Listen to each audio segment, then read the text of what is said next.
Yo, yo, what up, what up, what up? You know where you at. You know where you at. You know where you at. You know where you at. Where we at? Where we at? Where we at? We in the no cap zone. You know what time it is. You know what time it is. We in the no cap zone. We in the no cap zone. And when we in the no cap zone, there was one rule that you must understand. We have a strict dress code here in the no cap zone. See, when you enter the no cap zone, you knock it off with that capping shit. All right, show some respect to the no cap zone. Leave that capping shit at the door. You will be escorted from the premises and you can move the hell around. What up, what up, what up, famo? What's good, what's good? Did you see the update that I made in the Patreon, fam? Did you see the update? Because, yeah, shit's going down right now.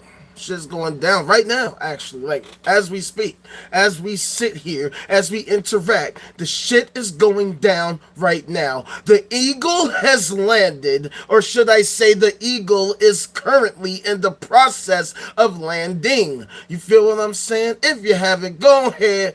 Check out that Patreon, patreon.com/theultimaterage. You know what time it is.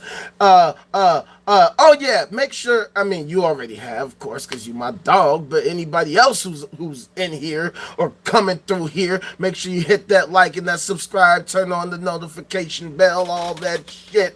We do what we do as we always do.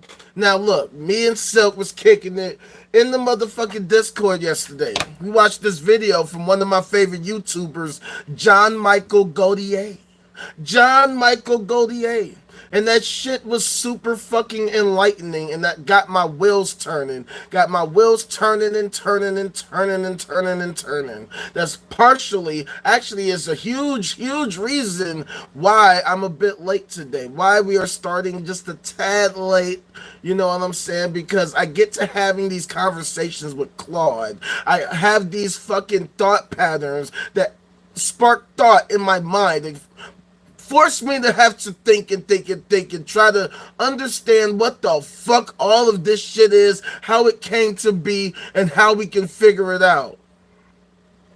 Exactly, Silk. Yeah. Y'all can get all the updates, all the fucking exclusives straight up in the Patreon. You know what time it is, you know what I'm saying? Oh yeah, new song dropping today, 5:30 p.m. Central Standard Time, in the motherfucking goddamn Patreon. So check it out. It's gonna be dope as hell. Old to me, but new to you. And it's fire as hell. My guy Dooza featuring yours truly. Dropping today, 5:30 p.m. Central Standard Time, in the Patreon. What's good, Maya? Welcome as always. Thank you for coming through. Appreciate you coming through. You know what time it is. I came to blow your mind once upon a time, once again. As always. You know what I'm saying? So, basically, we were watching that video yesterday about the last common ancestor. Very thought-provoking video. If you haven't, go check it out. John Michael Gaudier. John Michael Jingleheimer Smith. His name is John Michael Gaudier. Alright, so he has this video here. I'm going to show you in case you haven't seen it. You should go check this dude out. Right? On your own time. John Michael Gaudier. John Michael Gaudier on YouTube. Alright? So, one of the things that he said that kind of blew my mind, honestly, was that, okay, so he was talking about the last universal common ancestor. But then he started talking about the first common universal ancestor. You got Luca, and then you got Fuka. Luca and Fuka. Fuka and Luca. The first being, the first form of life, whatever the hell that was, is some kind of single-celled organism of some kind. Well, apparently, biologists found that whatever this first common ancestor was, it actually had what's called it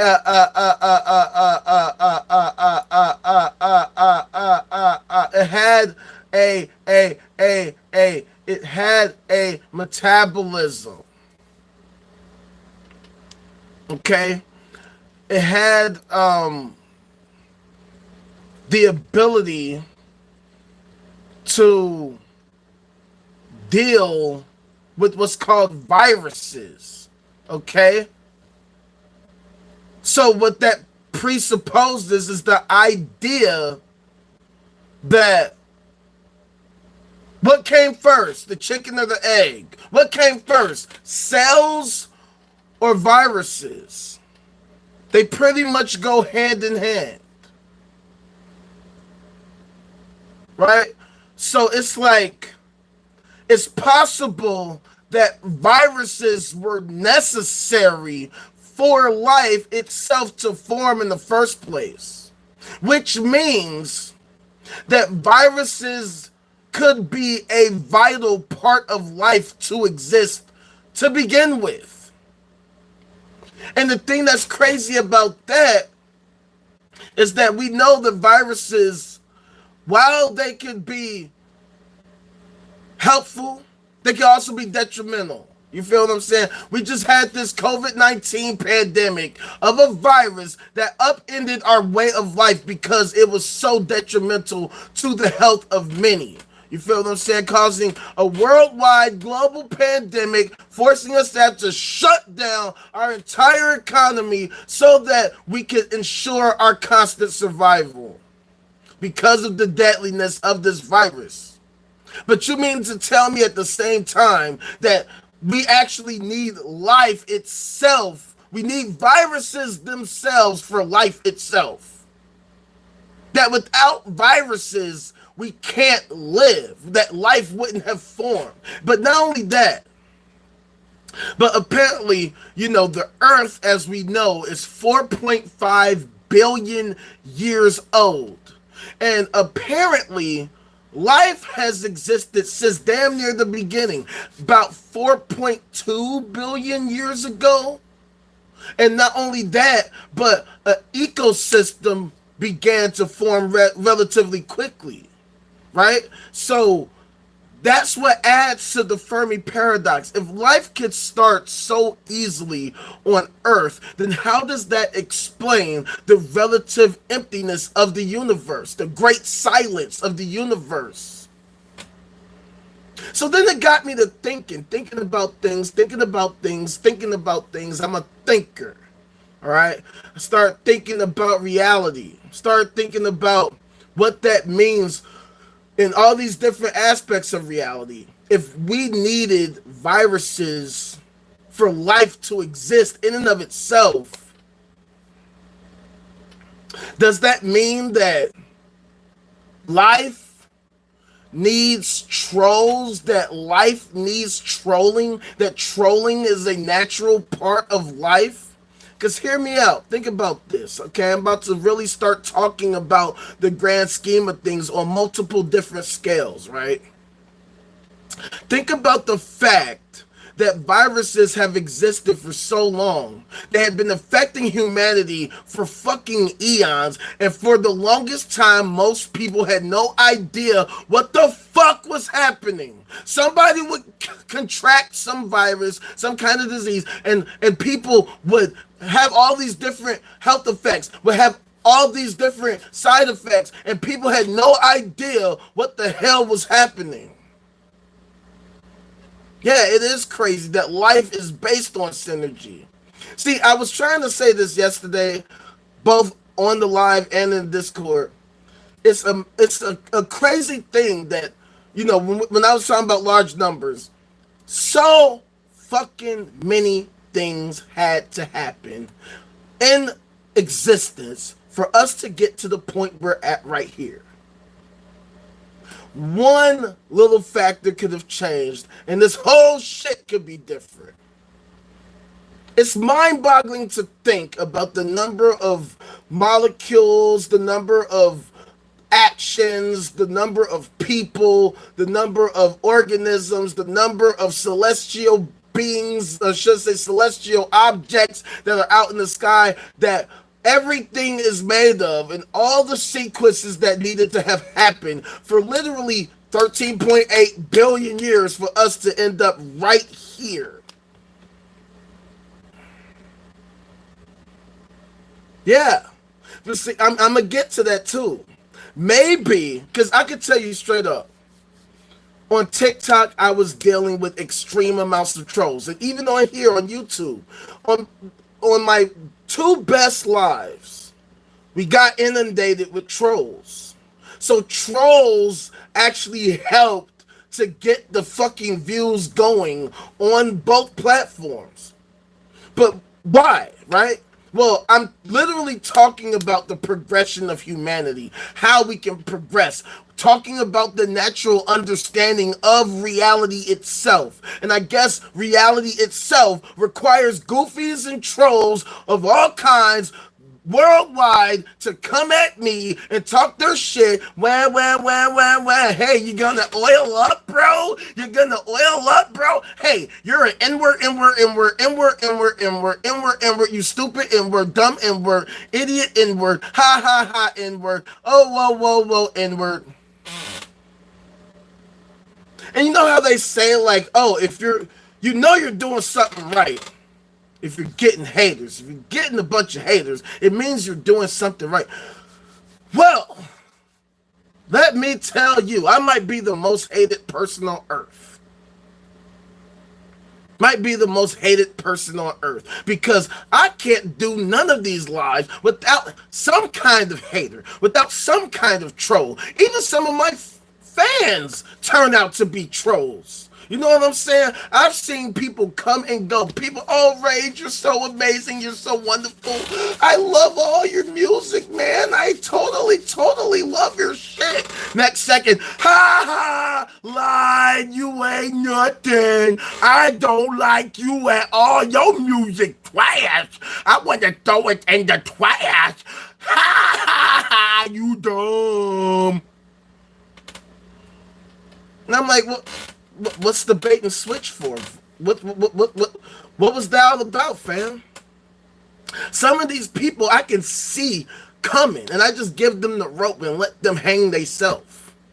Because I can see some of these fools. I was telling Silk yesterday about this fool who got my TikTok lives popping the very first time. The very first live that I did where I got a bunch of views, it was this dude coming through talking about the aliens, how he was meeting with secret government officials who informed him that they were meeting with the super intelligent aliens who came across from the galaxy of Xenon to sell us on their ideas of ancient fucking advanced technology, and that they need to hide the fucking spaceships and the dead carcasses of super aliens in the fucking basement of what was it? Area 51. Yes, Area 51. They're hiding the secret aliens and the secret alien spaceships and the secret alien specimens. And the government is keeping it a secret because the secrets of the government of working with the aliens would totally disrupt the entire flow of the American populace and the American economy. And we don't want to cause any panic, any worldwide panic. So we're just going to keep that under wraps. Wow. Okay, my dude. So he's saying all of that, and I'm just like, dude, let's think this through, my guy. Let's think it through. Aliens coming all the way over here. Think about it. All right, now let's put our thinking caps on. This is the only cap. The only cap that's allowed in the no cap zone, your thinking cap. Otherwise, miss me all that capping ass bullshit. All right, miss me with that. All right, I don't care. Baseball cap, football cap, no. Put our thinking caps on. let's say, for the sake of argument, we here on Earth, right? We discover another fucking planet in some other solar system, right? We look at Proxima b over in the Alpha Centauri star system, and we discover, oh shit, they have intelligent life over there. They have it there. They have it. It's there. It's there. We detected them. They are right there, right? So we continue to look over there. And while we're looking over there, we're constantly building. We're building our abilities. We're building our technology. We're building our infrastructure. We're building our communications technologies. We're building our space travel technologies, such to the point that we can actually build some kind of spaceship, some kind of fusion rocket spaceship that allows us to travel all the way to Alpha Centauri in a decently amount of time. Not to mention that at the same time, we're upgrading our lifespan. We're upgrading our imperceptibilities so that we can actually perceive things that were unperceivable, imperceivable, whatever the fuck that word is. You know what the hell I'm talking about. You can see things, you can hear things, you're impervious to all the harshness of space and space travel and just pretty much any fucking environment that there is, right? To the point where now you can actually take a trip over there to Alpha Centauri so that you can visit Proxima b. You're gonna go all the way over there and to build a spaceship, right? Giant fusion rocket spaceship. Hit that like button, by the way. Hit the like button. Subscribe and hit that notification bell so you can be up to date on all the new lives and all the new posts and all that. Thank you. We're gonna go all the way to Alpha Centauri in our fusion rocket spaceship, and then we're gonna crash land. We're gonna crash land on Proxima b. We're going to die. Motherfuckers are going to fucking take our fucking bodies to their version of Area 51, hide our carcass there, and then we're gonna send more advanced probes later so that these aliens can meet with the government of Proxima b's American equivalent so that okay, why would we do that? Why exactly would we choose to do that? Why would we think that, yes, it makes sense that we're going to build a spaceship that can travel all the way to Proxima b, but oops, we forgot to add brakes. Oops, we forgot to add landing gear. Oops, we forgot to give ourselves spacesuits that allow us to survive the trip. I don't know, maybe I'm just goofy, all right? So, the reason I bring this up is because this dude who was saying all this goofy shit to me obviously didn't think this through. So when I mentioned these things to him, obviously it started to dawn on him that he didn't know what the hell he was talking about, and that these secret government agents he was talking about were probably a figment of his imagination. Or maybe perhaps he was trolling. I don't know. Maybe he was trolling. I don't know. I bring that up because with him trying to assert this nonsense, a whole bunch of people came into the chat and started arguing with this dude. So me, I'm sitting here, I'm not even talking about nothing. Everybody else is in the chat arguing with him, and I'm just sitting here promoting my outrageous EP, like, hey, guys, check out my outrageous EP. While they're all arguing and all that type of shit. Dude was capping so hard, so fucking hard that other people joined the chat just to argue with him. And he was a guest on my live. So I bring that up because this dude, after that, he became a loyal follower. He would always be on my lives. Every time I go to a live, I would see this guy. But he always rubbed me the wrong way. He always rubbed me the wrong way. Something about this dude was really bothersome to me. The fact that he had come into my live in the early stages of the no cap zone, capping and capping and capping away, I had a problem with that. Because why would anybody intentionally, publicly humiliate themselves with nonsense, nonsense, nonsense, nonsense, nonsense, nonsense, bullshit, bullshit, bullshit? What the hell was the point of that? Look, I get it. right? We talk about aliens because they are a cool topic to think about, right? We got this crazily, insanely, unfathomably large universe that we inhabit. We don't know shit about it. There's so much to discover about it. It doesn't make sense for the universe to be so fucking vast. I mean, the Milky Way galaxy itself is super duper crazy vast. And you mean to tell me that we can't just see other fucking aliens somewhere out there that, oh, there they are. Oh, there they are. We don't see nothing? It doesn't make any sense. So the concept, the idea, talking about alien life makes fucking sense. It makes sense. It's an interesting topic because it would blow our minds to find that there actually is some other form of intelligent life out there. That would be a mind-blowing discovery to find that there indeed is something. But see, here's the thing. How is it that there could be all these celestial objects, billions upon billions of galaxies, with each galaxy hosting billions upon billions of stars, with each star hosting about 1.6 planets per star, and who knows how many moons and other objects? Right? You would think that with these absurd, like unfathomable numbers, like I was saying earlier, very, very, very large numbers, it's hard to even contemplate such numbers. So how could it be that you could have this many objects out there, yet it's so difficult to find one singular alien civilization of any kind, just some kind of alien civilization? You mean to tell me the universe is 13.8 billion years old? You have this absurd number of galaxies, stars, planets, moons, whatever, right?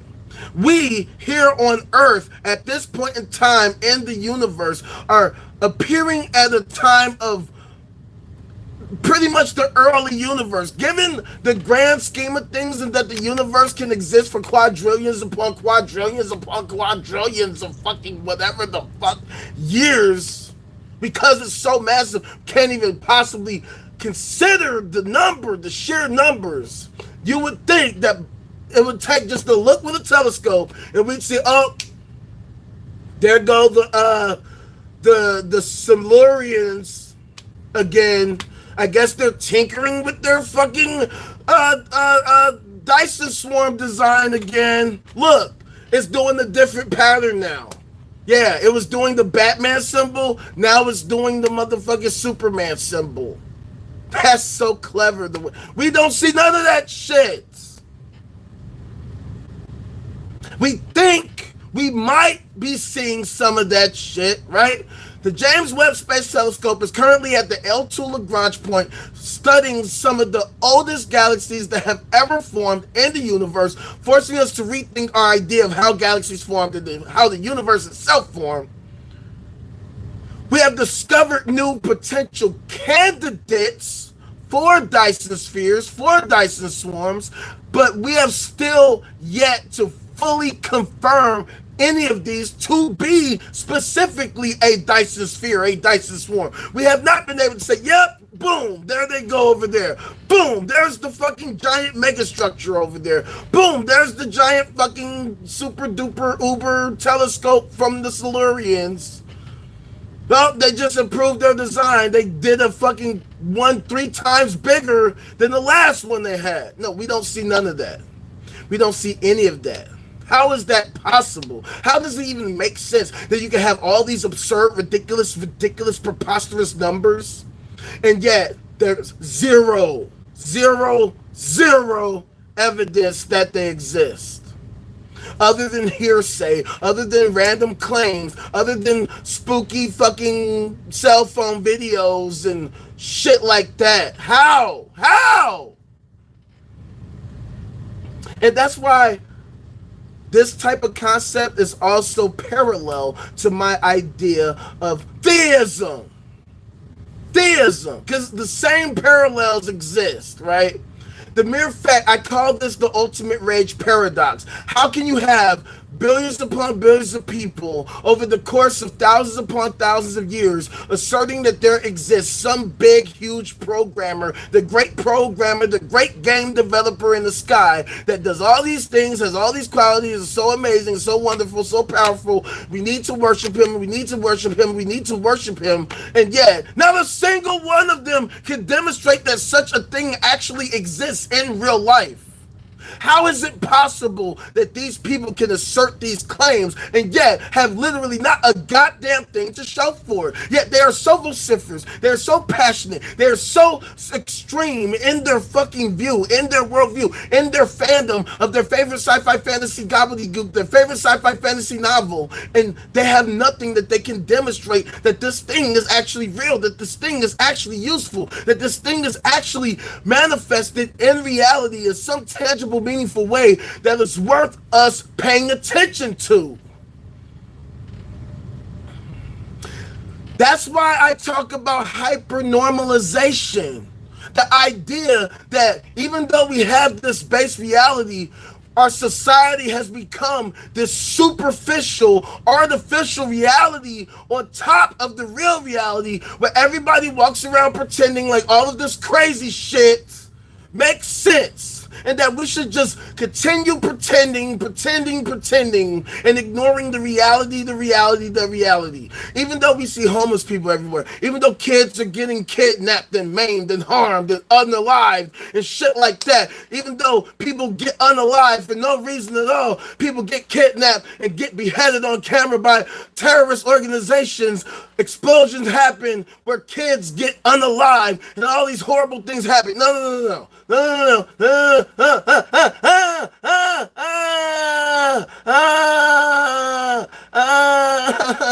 No, let's pretend like none of that happens at all. Let's pretend like everything's perfect, everything's hunky-dory. Hey, did you see the wonderful things that happened over here? How about the wonderful things that happened over there? Back to you, Cheryl. Yeah, good job, John.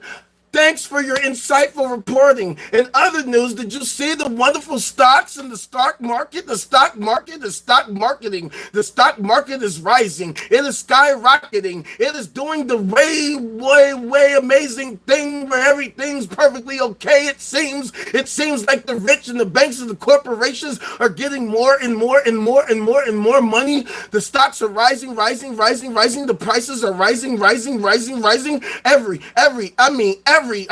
Everything is perfectly perfect. Isn't life just wonderfully, beautifully perfect? No, don't listen, don't pay attention. Hey, check it out. Hey, JCPenney got a new sale. Go buy. Go to JCPenney sell. Buy, go buy. Shut the fuck up.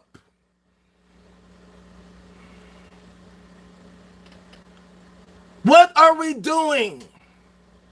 See, this is what I talk about, this trolling. It seems like trolling is a necessary part of reality. As much as I can't stand it, it seems like this type of hypernormalization is a large-scale trolling operation. The mere fact that you can have literally billions upon billions of people, literally the overwhelming majority of a populace that absolutely fundamentally does not give a fuck about whether or not their beliefs are actually rooted in reality, whether their belief system, their perceptions are accurate and true, whether they actually are perceiving reality as it is and not as they hope it to be.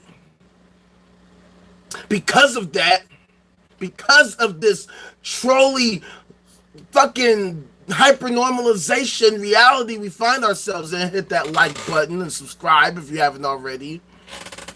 Because we found ourselves in this crazy hypernormalization reality, we can't have real conversations about reality. We can't have real conversations about whether or not the way we are doing things is actually the correct way, whether this is the most optimal way, whether or not there are better ways, more efficient ways, or if we need to change the system entirely. We can't have real conversations about anything because at the end of the day, the powers that be, the rich, the banks, and the corporations, the political parties, the two political parties, the Democrats and the Republicans, they benefit greatly from the current state of affairs. universe. They benefit from our current status quo. They have no incentive for things to change in any fundamental way. They want things to stay the same as much as possible, even if it leads to our grand demise, because they don't care. Because they're trolls. They are fucking trolls. They don't care about the quality of life for the rest of us Americans. They don't care whether or not this could even harm them. Doesn't matter. Are the profits looking great? Yes. Well, then I've done a great job. That's why it becomes so difficult to fight against the powers that be, despite the fact that we, the people, are so numerous. Yeah, I know, like, gotta take the good with the bad, right? That's exactly the point. That's the irony of all this. We have to take the good with the bad. But that's why we have these extremes. We have these extremes. That's why I say we're in the end game now. Whether it's the end game, we're in the end game because we have to deal with the fundamental nature of reality itself. The more that we are beginning to understand, the more it allows us to understand and allows us to actually shape the reality that we inhabit, that we have been shaped by, right? So basically it sparks this idea of the chicken and the egg, right? Exactly. And I was gonna get there, but let's just get there, right? Let's go back to simulation hypothesis, right?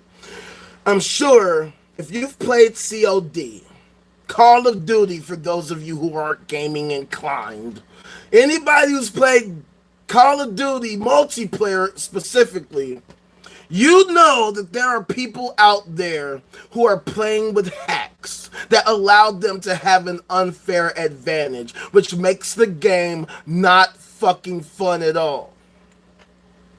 Why would you want to play with somebody who has an unfair advantage?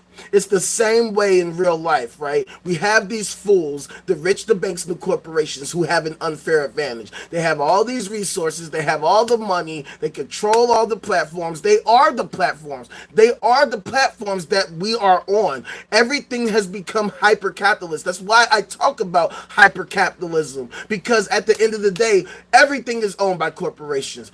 You have to pay to live. And if you don't have any money, you're fucked. But then at the same time, they don't want to make it easy for you to get money so that you can actually contribute to this hyper-capitalist bullshit, because the fundamental nature of a hyper-capitalist society is having winners and losers. The winners need the losers so that the winners can be such great winners. The same kind of parallel that we see with, cells and viruses. It's the same kind of concept. You need winners and losers for capitalism to persist. If you ain't winning, you're losing.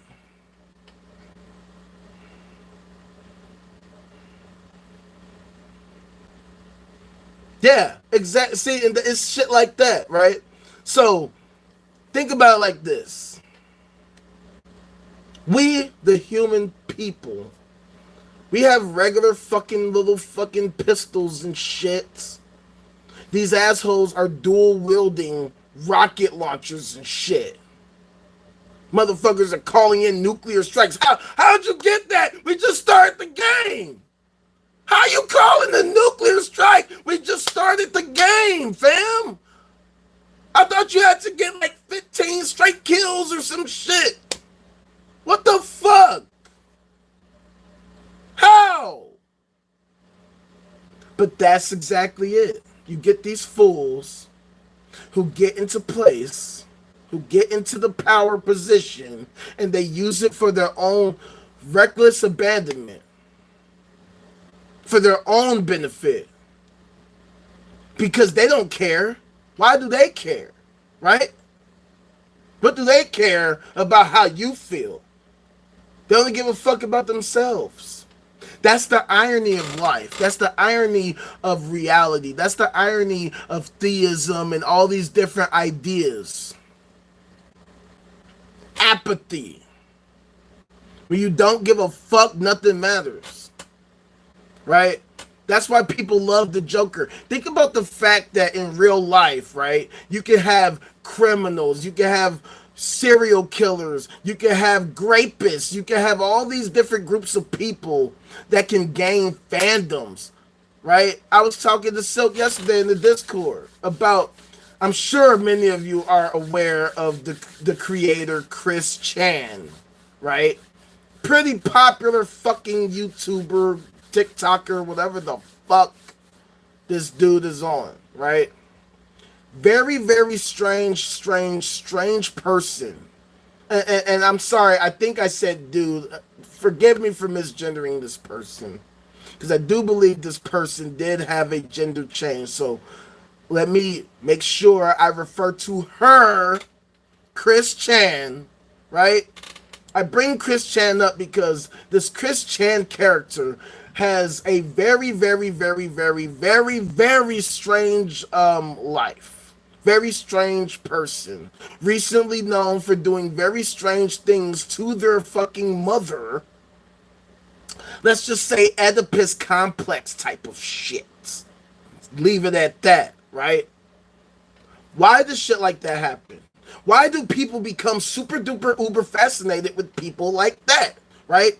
Why do we as a society love toxicity? Why do we enable toxicity? We enable toxic behavior. We enable toxic people, people that we know are not the most pro-social beings. We actually elevate some of these people and then get surprised when they do something crazy or flip out, when they do something detrimental to themselves and or somebody else, right? Because we saw they were... The dude has, his first song was Murder, Murder, Kill, Kill. That was his lead single. Why are we now surprised that he is being indicted on a murder charge? What the hell are we talking about? Free my God, free my God, free my God. Why? But for some reason, this is the dichotomy of humanity. We've seen this for fucking forever. Here in Chicago, my city, my fucking city. My city has a storied history of having a love affair with criminals and psychopaths. From the beginning. You got Al Capone all the way to L.A. Capone. La Capone, R.I.P. Rip the gas. R.I.P. bro. These people who have benefited from being openly honest and direct about their antisocial behaviors and activities. We empower these people, we enable these people, we enable this culture of pretty much antisocial personality disorder. Right? How many videos have we seen just from here in Chicago? All these rappers that make videos aiming firearms at the camera, rapping about how they have firearms, and rapping about how they commit cold-blooded, heartless acts of murder and mayhem to the ops, and how they don't give a fuck.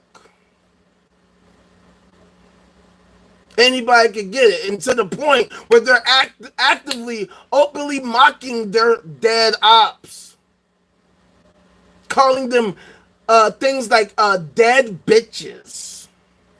Smoking on the something pack. And they have no regard for human life. They have no regard for their own lives. Then we want to act surprised when somebody gets offended and says, you know what, fuck that. Fuck this dude. I'm going to go take this dude the fuck out. What the fuck is wrong with this dude? He got us fucked up. He think he going to diss the guys and that we ain't going to do nothing? We just going to be like, yeah, totally. Yeah, screw our guys, screw us. Nah, we going to get that get back. We going to let them know you can't just do whatever the fuck you think you going to do and ain't nobody going to do nothing about it. Boy, don't you know where you is? Don't you know where you is, bruh? We are known for open, brazen acts of violence that most people couldn't even fathom. R.I.P. FBG Duck. But if you're unfamiliar with FBG Duck, the dude was taken out in one of the most posh areas in the city. That means they went to go get this dude. And they do it like that on purpose to make a fucking example, to make a statement, to let people know we are not just gonna get you, we gonna get you in the way where everybody knows, where everybody can see it. It's so crazy to the point, if you ever look up the video for it, there's a video that shows the entire thing, not just the actual act itself, but the dudes who perpetrated the act. It shows where they started in the fucking in the project building. It shows them getting to the cars. It shows them driving all the way there, getting there, committing the act, and then driving all the way back to the apartments. You literally see the whole thing, every single step. When they get on the expressway, when they get off the expressway, when they make the turn to the next turn, to the next turn, to where they get to the spot, and then ta-da-da-da-da. And we see it happen on a constant basis. We see all these acts of chaos and mayhem and violence, and then we pretend like the shit isn't happening. But then we want to get scared because we know that anytime, anything, anywhere can happen, because people know, despite all the bullshit they want to believe, despite all the nonsense, the sci-fi fantasy gobbledygook they want to believe is the truth and the light and that protects them and everything's so wonderful, at the end of the day, they know that at any time, anything can happen for any reason, and that could be the end of your life right fucking now. So while you purport your fucking ancient sci-fi fantasy worldview, your ancient sci-fi fantasy fucking MMORPG, it doesn't matter. You still have to deal with the laws of physics. Your belief system, your hopes, your wishes, your dreams, your prayers, your thoughts, your prayers. Please, Lord, please, please, please, Lord, please, Jesus, Jesus, Allah Akbar, Allah Akbar, Allah, halal, haram, and halal, halal. None of that shit stop a fucking speeding bullets. I don't care what the hell you believe. A dome shot is a dome shot. I had somebody one time in my when I was on TikTok, when I was doing this on TikTok, one of the people jumped into the chat and was like, "No, I believe in the Lord because I got shot 9 times and I survived. I'm still here. I'm still alive." I'm like, okay, first of all, I'm glad for you that you were able to survive.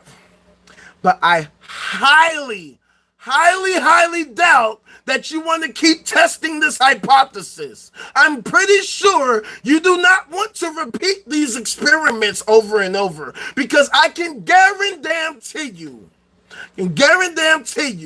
you can't take too much more. I'm just saying. See, Tupac thought that when he got shot 5 times, oh, I took it a smell, now I'm about to set the record straight. When mine came to the thug that you love to hate, motherfucker, I hear. That's what he thought, right? That's what he thought. And then September 13th happened. No, September 12th. No, September 6th. September 6th/7 happened. The nigga got shot again. That's the point I'm making. He got shot again, and this time he didn't fucking make it. And I know a lot of people like to say, no. See, he faked his death. He's actually currently living in Cuba, hanging out with his auntie, Asada Shakur, right? And they're just kicking it in Cuba. I know it's difficult to accept, right? Tupac was a larger-than-life figure. Look, I have a fucking poster, if you can see, over my left shoulder right there. I have a poster of Tupac right there. I know that he was a larger-than-life figure, even though he was not the largest guy in the world. But you have to accept the fact that he died. He died. So while I understand that you might be thankful for being alive, for surviving, you would be a goddamn fucking fool to want to keep tempting fates. Because I can guarantee you, the laws of physics will always win, unless, hear me out, unless there's one way that you can actually overpower the laws of physics. There's one way that you can beat the laws of physics once and for all. How? How, Rage? How can you defeat the laws of physics? I'll tell you how. By mastering them, by actually learning the laws of physics, understanding the laws of physics, and then you can manipulate the laws of physics to your collective benefit. It's kind of like in the Matrix, right? When Neo was in that simulation, which is crazy because he's within a simulation, within a simulation of a simulation. A movie about a simulation where he's in the simulation of the simulation within the simulation. Neo asks Morpheus. Because Morpheus is trying to explain to Neo that you can actually, since you're the one, you can actually overcome the rules of the Matrix. And so Neo asks Morpheus, so what do you mean? You're trying to say I can dodge bullets? And Morpheus says, no. I'm trying to tell you that when you're ready, you won't have to. And that's a metaphor for real life. It's a metaphor for learning, for understanding, for mastering, for actually reaching enlightenment. See, theists like to purport the idea that if you just believe their fucking bullshit constantly, that somehow, some way, magically you will lead to some kind of magical magic. I don't know what the fuck they're talking about. I don't know what the hell they're talking about. I don't know exactly what the purpose of what they're saying is. I don't understand the end goal of their fucking views and all that type of shit. I don't know what exactly they're hoping to accomplish. But at the end of the day, what I do know is that they are accomplishing not a goddamn thing, which is the greatest troll of all time, pretending like what they are doing is so helpful and so useful, so moral and ethical, when at the end of the day, it's the exact opposite. That they're absolutely doing nothing, they're contributing nothing, and pretending like they are. They are pretending like they are the greatest, most amazing, motherfucking, most ethical and logical and reasonable people in all of the world, and yet they can't handle a few set of questions. They can't handle basic, simple questions, questioning whether or not whatever they're saying is accurate, effective, and efficient, whether or not it actually comports with reality. Check it out. I had somebody earlier, right, comment on one of my shorts shortly before I got onto the live right now. And of course, this person's like, well, I'm here to tell you, you need to find the real answer. And the real answer is Jesus Christ. Jesus Christ. Jesus the Lord Christ. You know, the Heavenly Father, the Son, and the Holy Spirit. Well, you need to find the Son. So I'm like, all right. So, where exactly is he?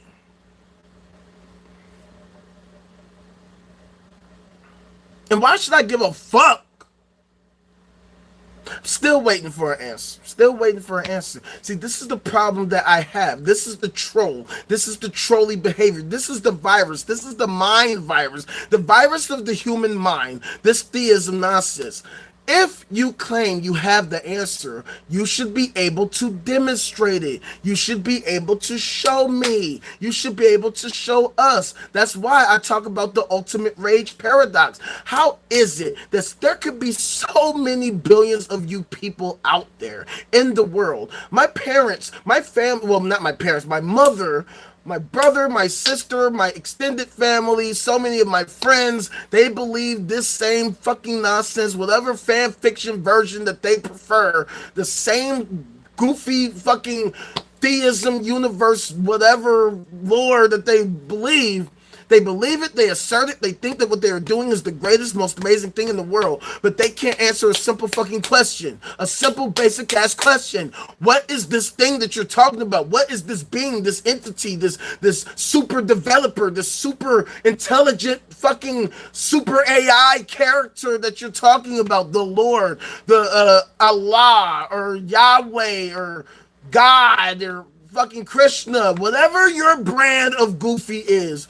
What is it? Where is it? Show me right now. It is currently 3:01 p.m. Central Standard Time on September the 1st of 2024 AD. We are in September. Where the fuck is this thing that you're talking about?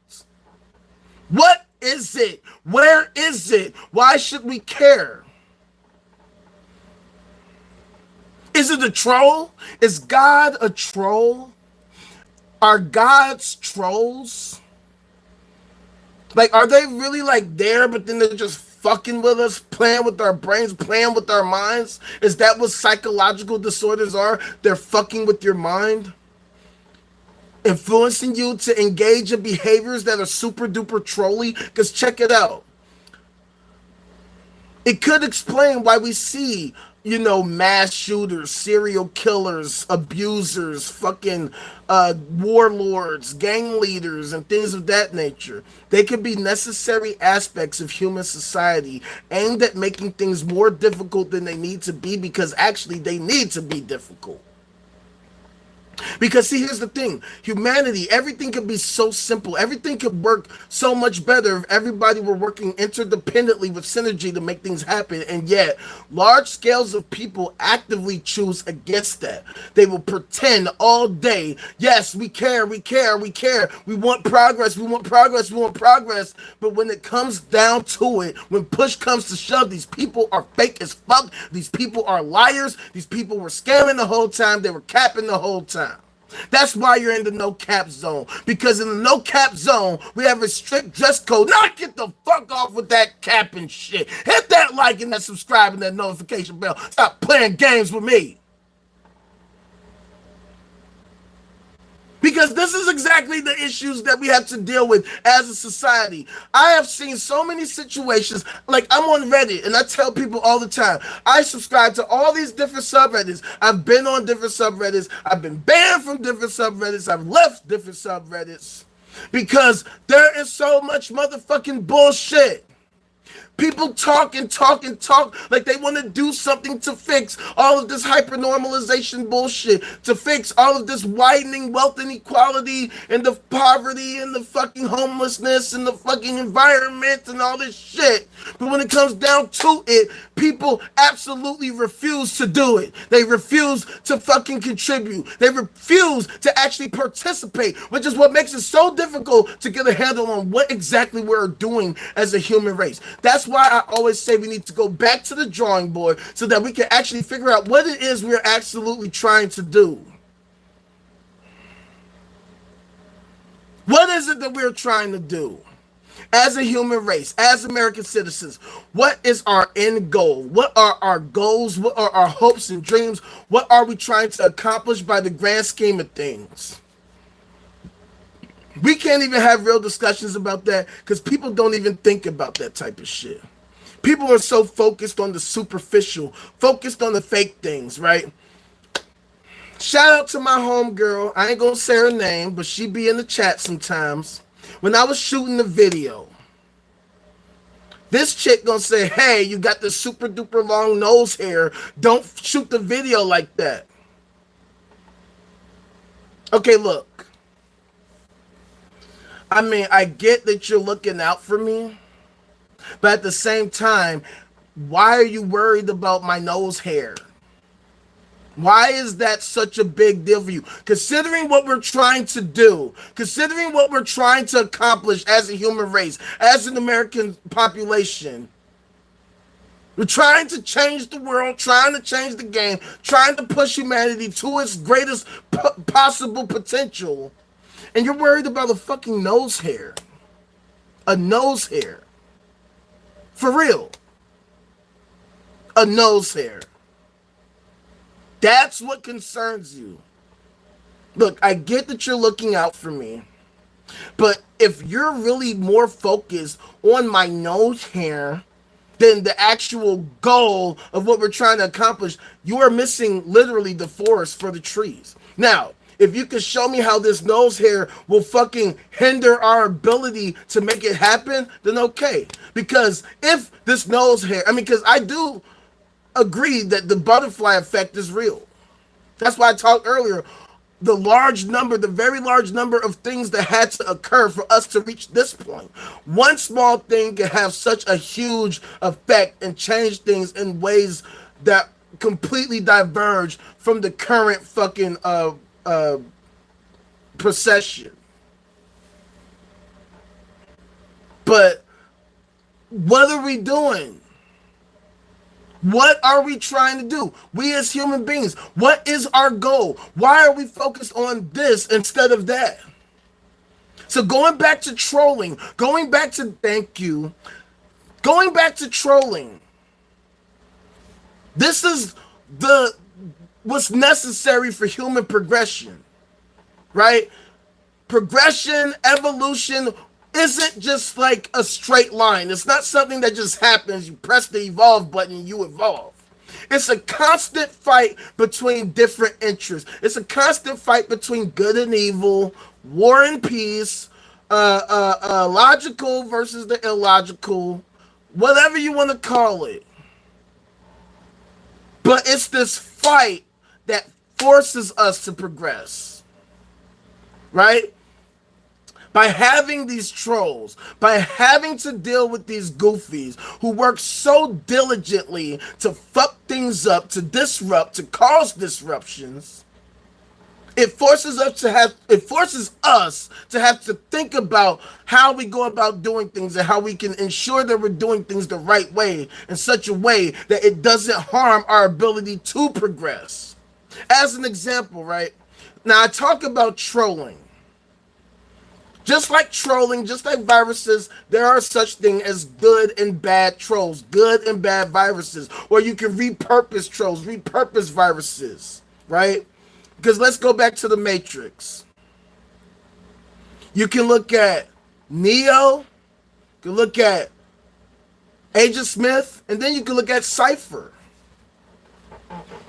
right? Or even Morpheus.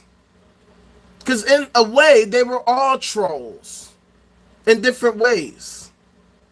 See, Morpheus believed he could find the one. He had to be some kind of a troll to actually work towards making that happen. He had to believe that he could find the one, even if it meant the destruction of certain other people. Because of his overarching goal, in his mind, the end justifies the means. Neo became a troll because he realized he was the one. He realized he was the one and that he could fight against, destroy, change the system. And so he acted in that way. Agent Smith, he was a troll because, for one, he was working on behalf of the super great trolls in the sky, the fucking AIs. The AIs were kind of the trolls too, because they're fucking keeping people in the system of the Matrix and literally fucking with their reality, literally directly affecting their reality so that they accept a false reality. I do see the chat. Thank you. They're affecting the reality of people. Agent Smith is working on their behalf to ensure that they can maintain their system of control until he realizes, you know what? I don't want to be bound by the system of control either. I want to get the fuck out of the Matrix. I want to go do my own thing so I can destroy everything. Right? So he had to become a troll in that way. And it's all for what? Oh, I forgot to mention Cypher. Cypher was also a troll because, see, Cypher thought that he wanted to know the truth, which is why he became one of the rebels, right? People become rebels because they sense, nah, this shit ain't real. This shit can't be real. This shit is some fucking bullshit. So he was one of those people, nah, this can't be real. I want to know the truth. But then when he learned the actual truth, it was a lot uglier than he could have imagined. So you see him throughout the movie lamenting their state of affairs. Oh, I gotta eat this gray goo. And that was another one. The gray goo. That was a fucking Easter egg, right? The gray goo scenario. Because that's kind of what Agent Smith pretty much became. He was a representation, an anthropomorphized version of the Grey Goose scenario because he wanted to escape the Matrix to destroy everything. But going back to Cypher, He thought he wanted to know the truth, but he really actually didn't. When he learned the harsh, cold truth, he was like, you know what? Fuck that. You know what? I'm going to go back to sleep. So actually, Agent Smith, my bad. Can you please put me back in the Matrix? I would really, really, really not like to keep dealing with this crazy shit. I would rather go back to the Matrix and live my happy, fake-ass life. Right? As long as I got mine, as long as I think I got mine, fuck everybody else. Fuck actual reality. I do not want... Fighting the fight against the system is too fucking hard. It's too hard. It's a thankless job. I don't want to do it at all. You know what? I'd rather fucking conform and I'd rather enjoy my life. And then, of course, the irony that he's like, I want you to make me somebody like somewhat special, you know, someone like an actor. When ironically he's being played by an actor, you know, in real life.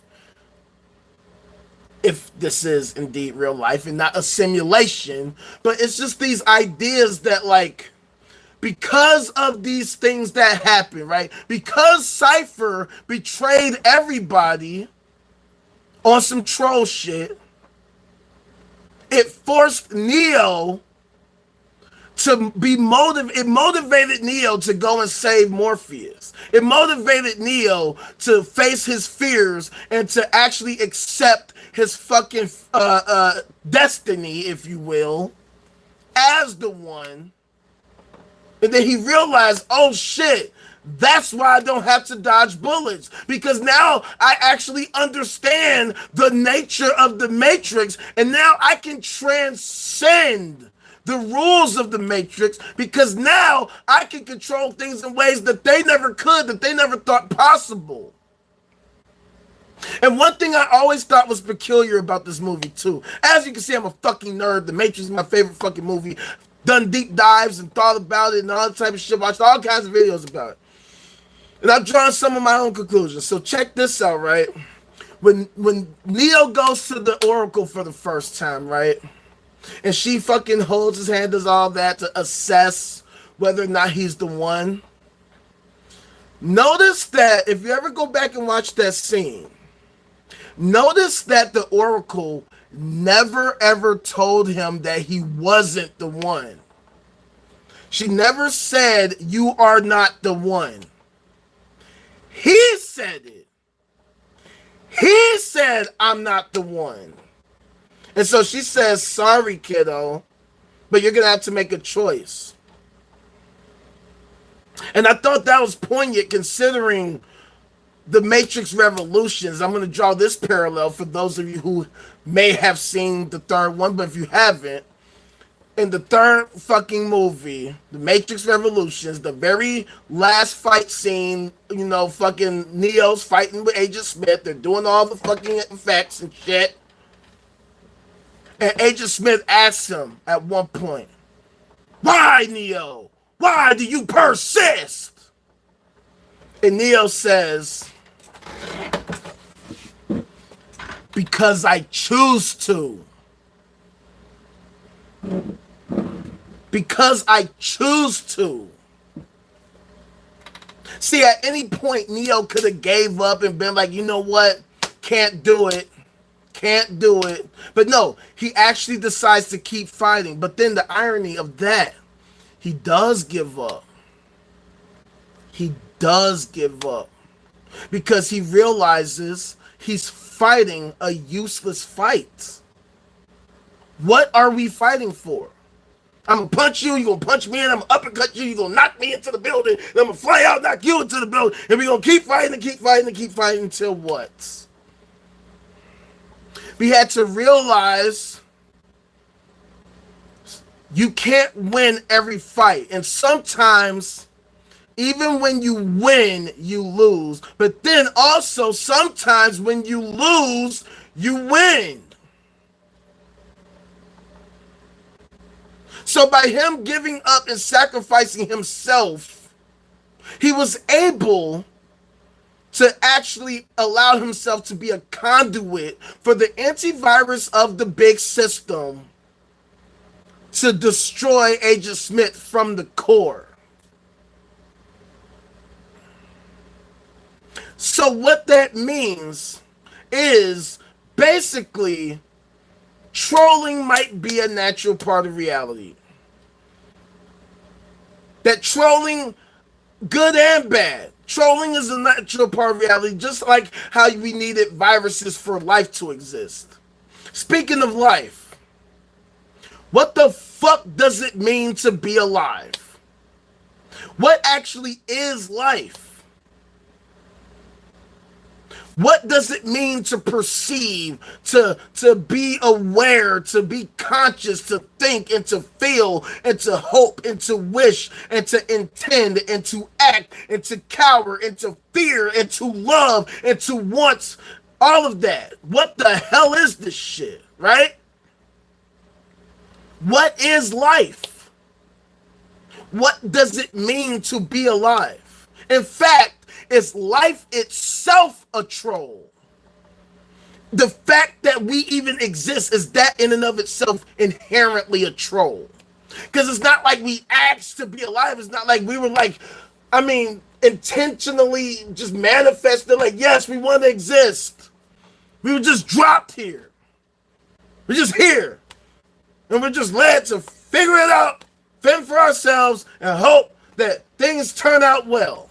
And some people didn't even have a fucking chance from the start. Some people are born into the worst possible case scenarios, and that's it. That was the end of their life.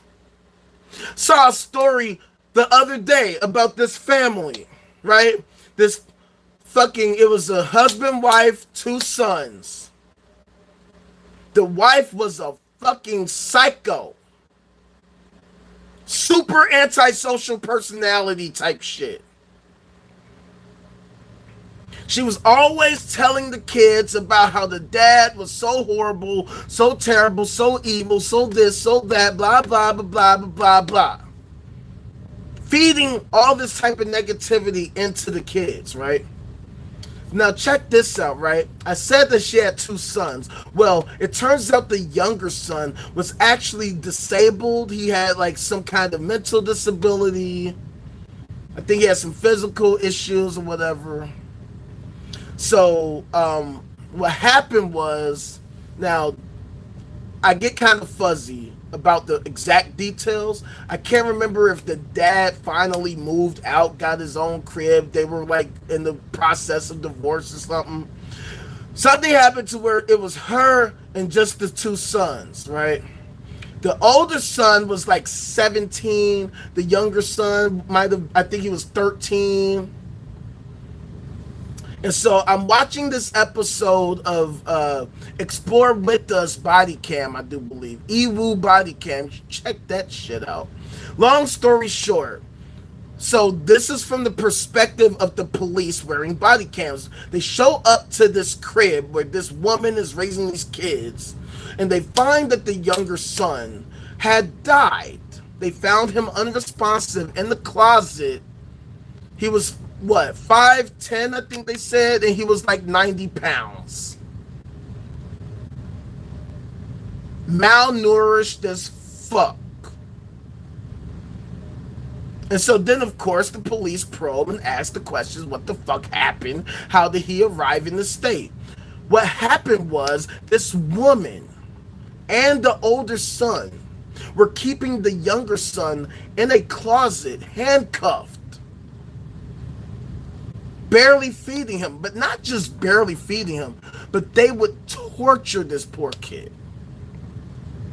They would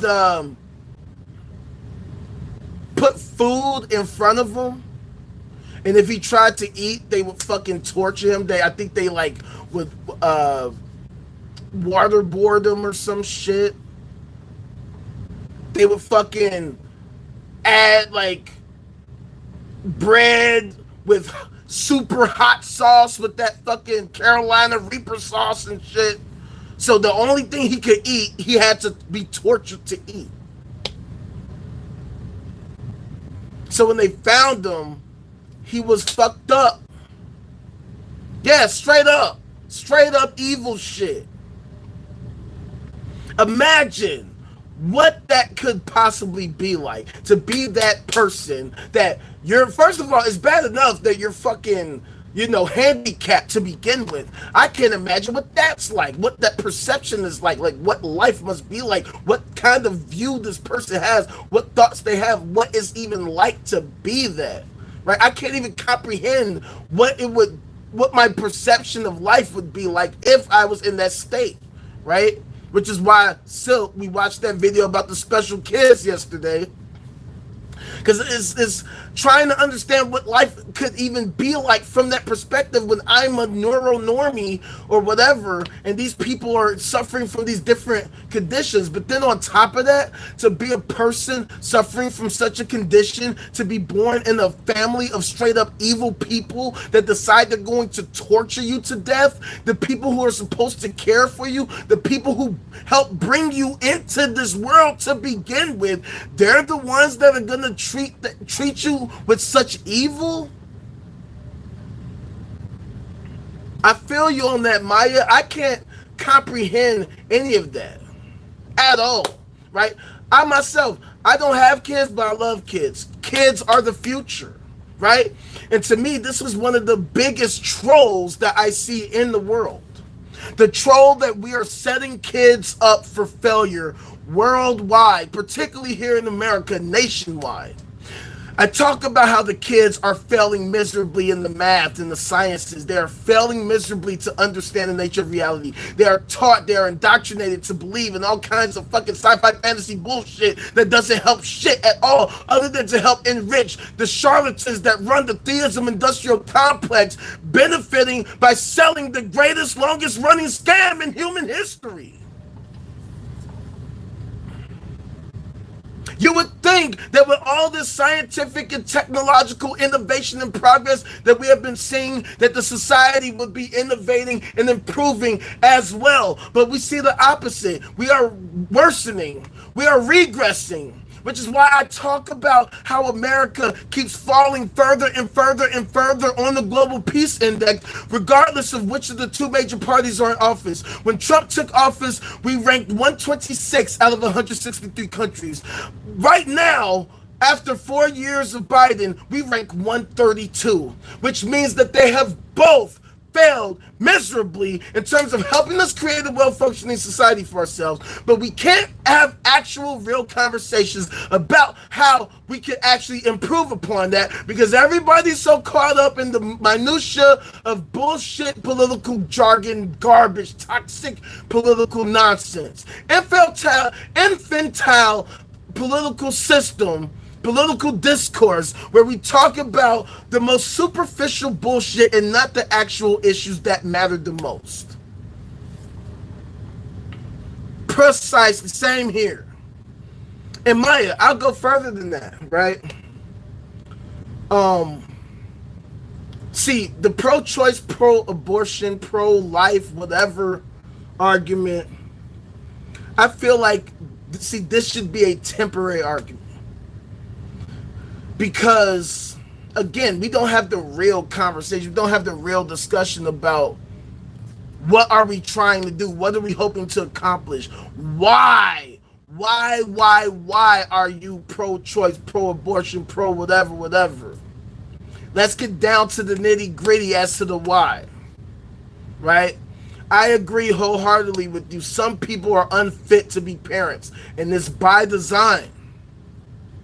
It's by design, because we have these institutions, the rich, the banks, the corporations, the private prison industrial complex, the pharmaceutical industrial complex, the military, all these industrial complexes where these different industries benefit from the current state of affairs. They love the fact that people don't get help to create children, to have families, and to raise them in ways that are pro-social and conducive to the furtherance of humanity. Because at the end of the day, social cohesion is not beneficial to these entities, the rich, the banks, the corporations. They gain from the dysfunction that we currently experience.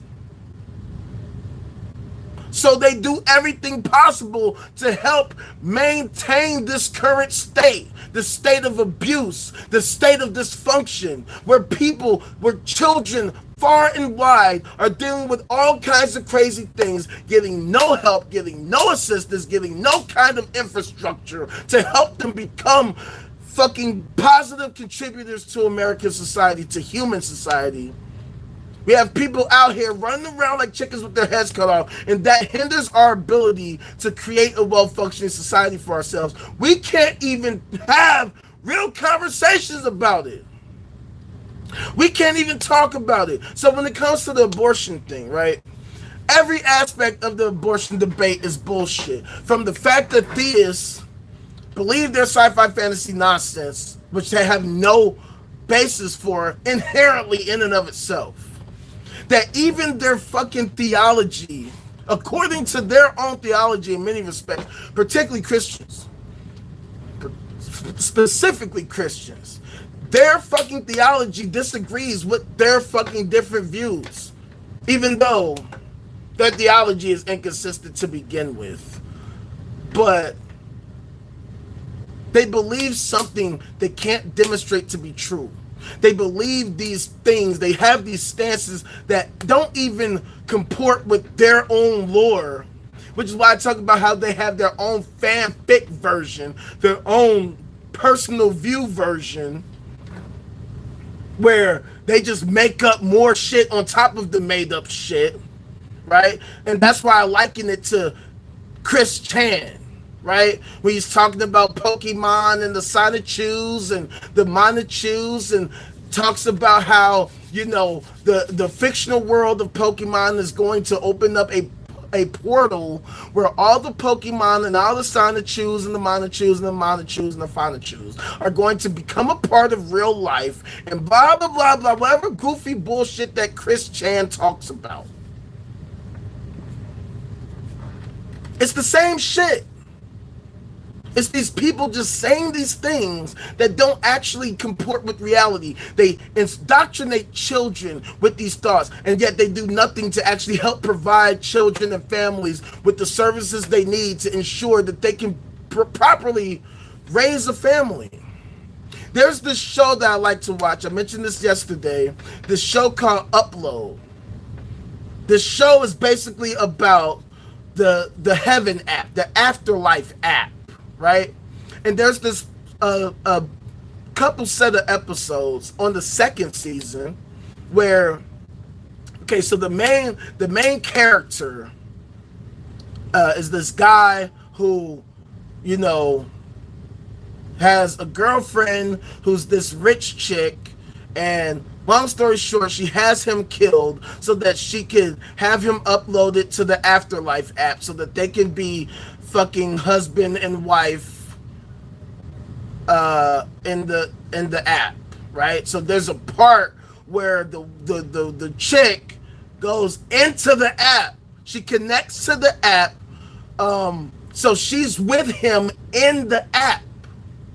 And one of the things that she wants to do is she wants to have a kid with this dude, right? But in order for her to have a kid with this dude, first they force her to go through the fucking parenting simulation. So she actually has to perform a simulation where she has to learn how to raise a child first before she is allowed to actually engage in the procreation fucking action, so she can unlock the procreation action in the simulation with him. And I thought that was a particularly interesting idea, that we, even though there are parenting classes that exist out there in the world, how many people have actual access to these classes? How many people in the world, particularly here in America, how many people are getting parenting lessons? How many people are actually gaining lessons about learning about how to raise kids, how to raise a family, how to act as a spouse, how to act as a parent, how to act as a parent in the world, dealing with your kids, going to school and interacting with others and blah, blah, blah, all that shit. How much of that are people far and wide actually getting? How much of that are people actually being given access to? See, the fact of the matter is we don't make this a fucking nationwide thing. We don't make this a necessity for people to have to experience, to replicate, to procreate, to have kids. People can just have kids. And some of these people that have kids are pieces of shit. Some of these people are real life trolls. That's why in American society, countless people are being abused left and right, and you would never guess. I had no idea how rampant abuse was, child abuse was, until I became an older person, and then a lot of things began to make sense. When I was a kid, my mom used to be super strict about whose house I could spend the night at, or who could spend the night here with us at our house.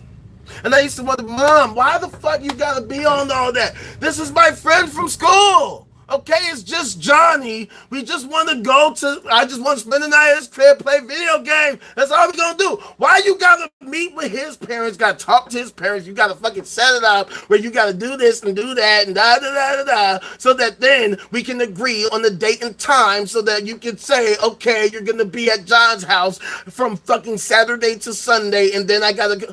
Mom, he's down the street. He's 2 blocks away. What is your problem? And then I got older, and then I was like, oh,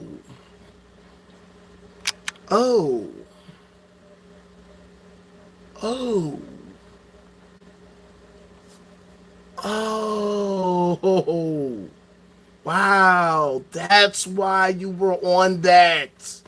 I had no idea we had all these predators all around us all the time, and that you could never know that so-and-so down the street seemed like such a cool dude, and that so-and-so would do the thing to anybody.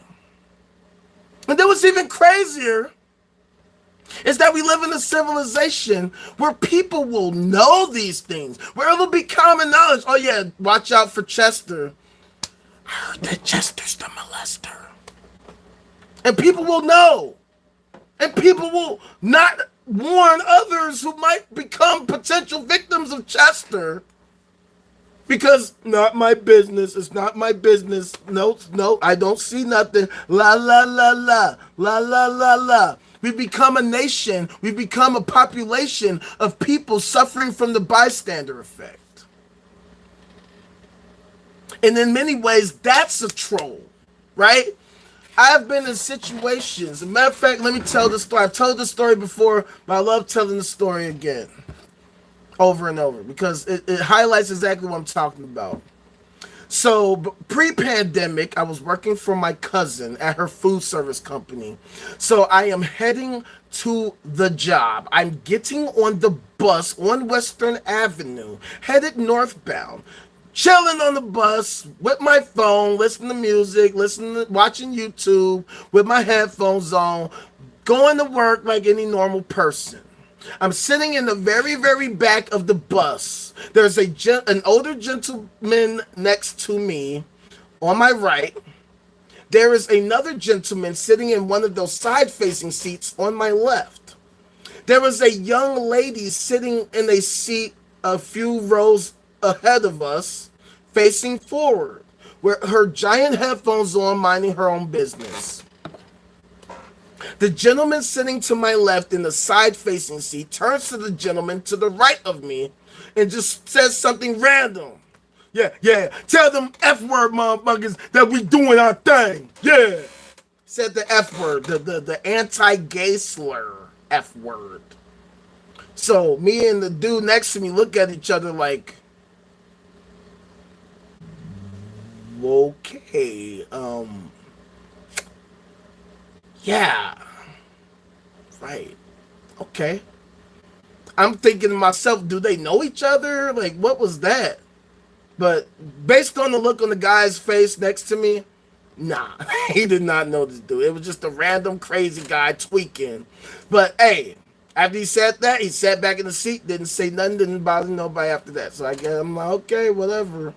So then this dude turns to his left, sees that young lady I was mentioning earlier with her giant headphones on, minding her business. Dude taps her on the shoulder. She takes her headphones off, turns back and looks at him and says, yes. And dude starts just hitting her with threat after threat after that. Yeah. I'm about to beat your ass, bitch. I'm about to do this. I'm gonna do that. Woo. I'm gonna knock you. I'm gonna uppercut. I'm gonna do all this stuff to you. And she's like, why? I'm like, I didn't do that. I'm just minding my business. Why can't you leave me alone? Blah, blah, blah. Everybody on the bus is looking now. Because obviously, dude is tweaking. And everybody's like, oh shit, what's gonna happen? So I'm sitting there, like everybody else, like, what the fuck? And I'm just seeing how nobody is trying to do nothing. Mind you, there has to be like maybe 30 people on the bus, right? Way more of us than this dude, but yeah, ain't nobody trying to do nothing. Dude's just rah on this young girl. So I figured, well, I guess I have to be the one to do something. So I tell dude, hey, my dude, knock it the fuck off with this shit. Chill the fuck out, man. Chill out. So he gets back in the seat and he starts talking, man, I can do what I want. I can do what I want. And I'm like, no, you can't. Yes, I can. No, you can't. No. And you know what happened? Not a fucking thing. He shut the fuck up and got stupid ass the fuck off the bus at the next stop.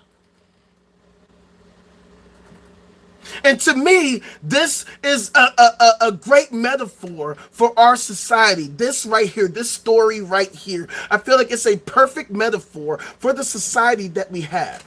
We have these trolls, right? This dude who wanted to fucking start some shit for no fucking reason. It's just a regular day. Everybody's just trying to get where they're trying to go, but this dude wants to cause a mass disturbance, wants to cause a mass disruption, and of course he wanted to pick on somebody he felt was weak. He didn't pick on me, because he knew I did something to him. I mean, you know, I was scared, but, you know, I held my own, you know what I'm saying? Like, you know, players still going, you know, on some peaky shit. I didn't know what to expect. Dude could have kicked my ass. Could have gave me a really, really, really bad day.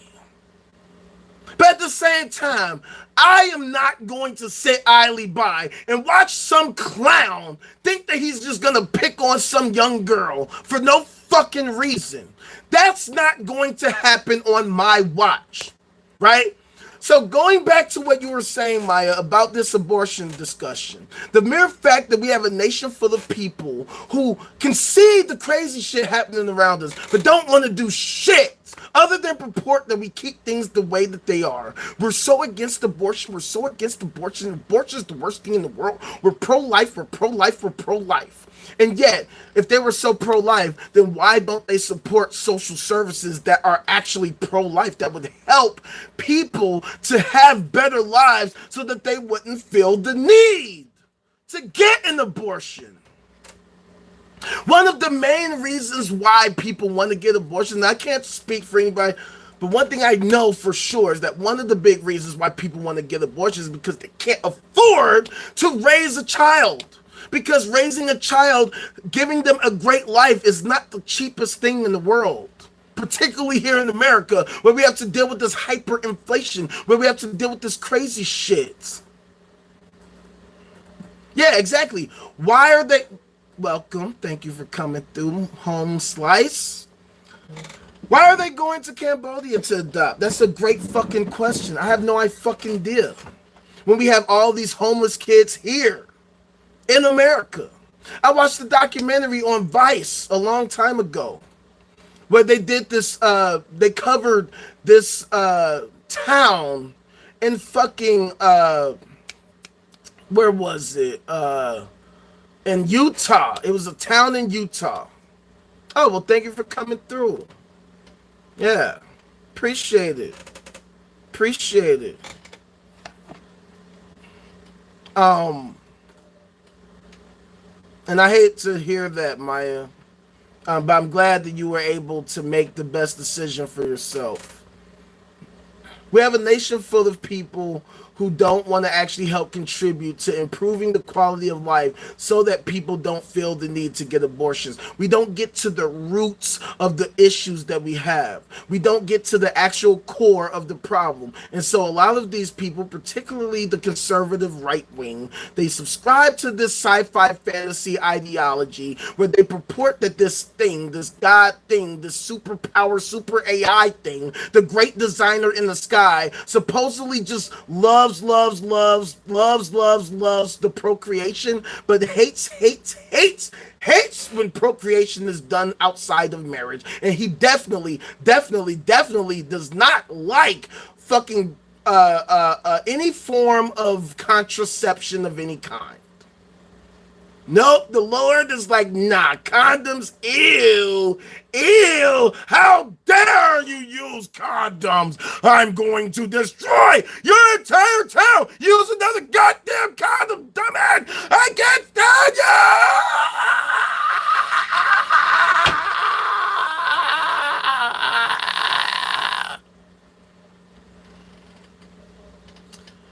Yeah, yeah, about that. Where is this thing? Where is this thing that you're talking about that you claim is so vociferous? Anti-fucking condoms and anti-contraception. What is this thing? Where is this thing? And where did he or it or she, I don't want to assume its gender, whatever it asserts to be, whatever it identifies at, he, she, it, they, jer, j, g, z, v, v, g, d, d, v, v, z. Whatever pronoun it goes by, they go by, he, she, they. Where is it to say and speak for itself what its position is? Where is it? Where is it? What is it? Where is it? What is it? Where is it? What is it? Where is it? And this is what I'm talking about. This is them trolling the fucking shit out of us. Telling us that the Lord saith and the Lord taketh and the Lord giveth and the Lord saith, the Lord saith, that the Lord saith that no, condoms, no. Sex, no, not till you get married. Can we get the Lord to like clarify things for us? Because I'm not buying it. I don't buy it. I'm broke as hell. I'm not buying it. Because I can't. I literally can't. I can't afford it. I can't afford it. I can't afford it. I have to abort your fucking sci-fi fantasy bullshit because I can't afford to believe that nonsense. So why are we allowing these trolls to continually persist and to purport their fucking baseless, useless nonsense? Why do they get such a huge platform on a constant basis so that they can purport and spew their hyper-normalization bullshit so that they can gaslight all of us into saying that they are the greatest and the truth and everything they believe is so great and so wonderful and so moral and highly ethical, and yet they can't provide any tangible, meaningful solutions of any kind for any issue ever. We have all kinds of kids right now in real life getting abused, getting harmed, getting unalived, getting abused after a while and during and before they get unalived. And a lot of the people doing it subscribe to these ideologies. I saw a meme earlier today on Reddit where somebody, maybe it was Fox News, I think it was, I want to say it was Fox News, had made a tweet saying something like, pedos want to be recognized as part of the LGBTQIA plus community. And so then somebody replied to this tweet and said, I thought the Catholics hated LGBT. Yeah. These are the types of issues and trolls that we have to deal with in real life. And the fact that these people are so numerous, they're so vast, they number the planet, they are all over the planet, all over the nation, everywhere. I've shown y'all my fucking crib. I've shown y'all what it looks like, how it looks like. We have a whole bunch of churches, everywhere, all throughout the city, all throughout the city of Chicago. You would think that if we have all these fucking churches just peppered throughout various parts of the city, that Chicago, if you know these ideologies were true, that Chicago would be one of the safest, most amazing, fucking highly developed, highly progressive, everything is super amazing and wonderful fucking type of cities in the fucking world. The safest, the greatest fucking infrastructure, the most forward thinking, the greatest, lowest amounts of crime, the lowest amounts of violence, the lowest amounts of child abuse, the highest quality education, the highest quality infrastructure, everything being super duper wonderfully amazing, and yet we don't see that. We're Chirac. We Chirac. Chirac. And like I always show y'all, right? On the Global Peace Index, out of 163 countries, the United States ranks 132. Iraq itself ranks 151. And you mean to tell me, here in Chicago, one city, at one point in time, that we can have murders comparable to a fucking literal war-torn country? A country that we here in America started the war with. And yet we are affectionately named Chirac. That is embarrassing. For a first world nation, that should be impossible. There is no fucking way that the third largest city in the first world nation, you know, the number one greatest country in the world, how in the hell could any of our fucking cities have a murder rate that's comparable to a country that is literally at war? What does that tell you? We are at war. We are at war with ourselves. That's why we see so much absurdity everywhere. So even though while violence might be reducing in general, like in the grand scheme of things, the more that we are exposed to reality, the more that we see all kinds of crazy nonsense all over the world. And all these media pundits, all these motherfucking content creators, these influencers, they pretend like everything is totally perfect, everything's wonderful, everything's normal, just don't, you know, all you have to do is just hope and wish and pray, give your thoughts and prayers, you know, just understand you gotta manifest, you gotta get your motherfucking special fucking charm, get your special fucking rock, get your special fucking crystals, get your crystals, and that something profit.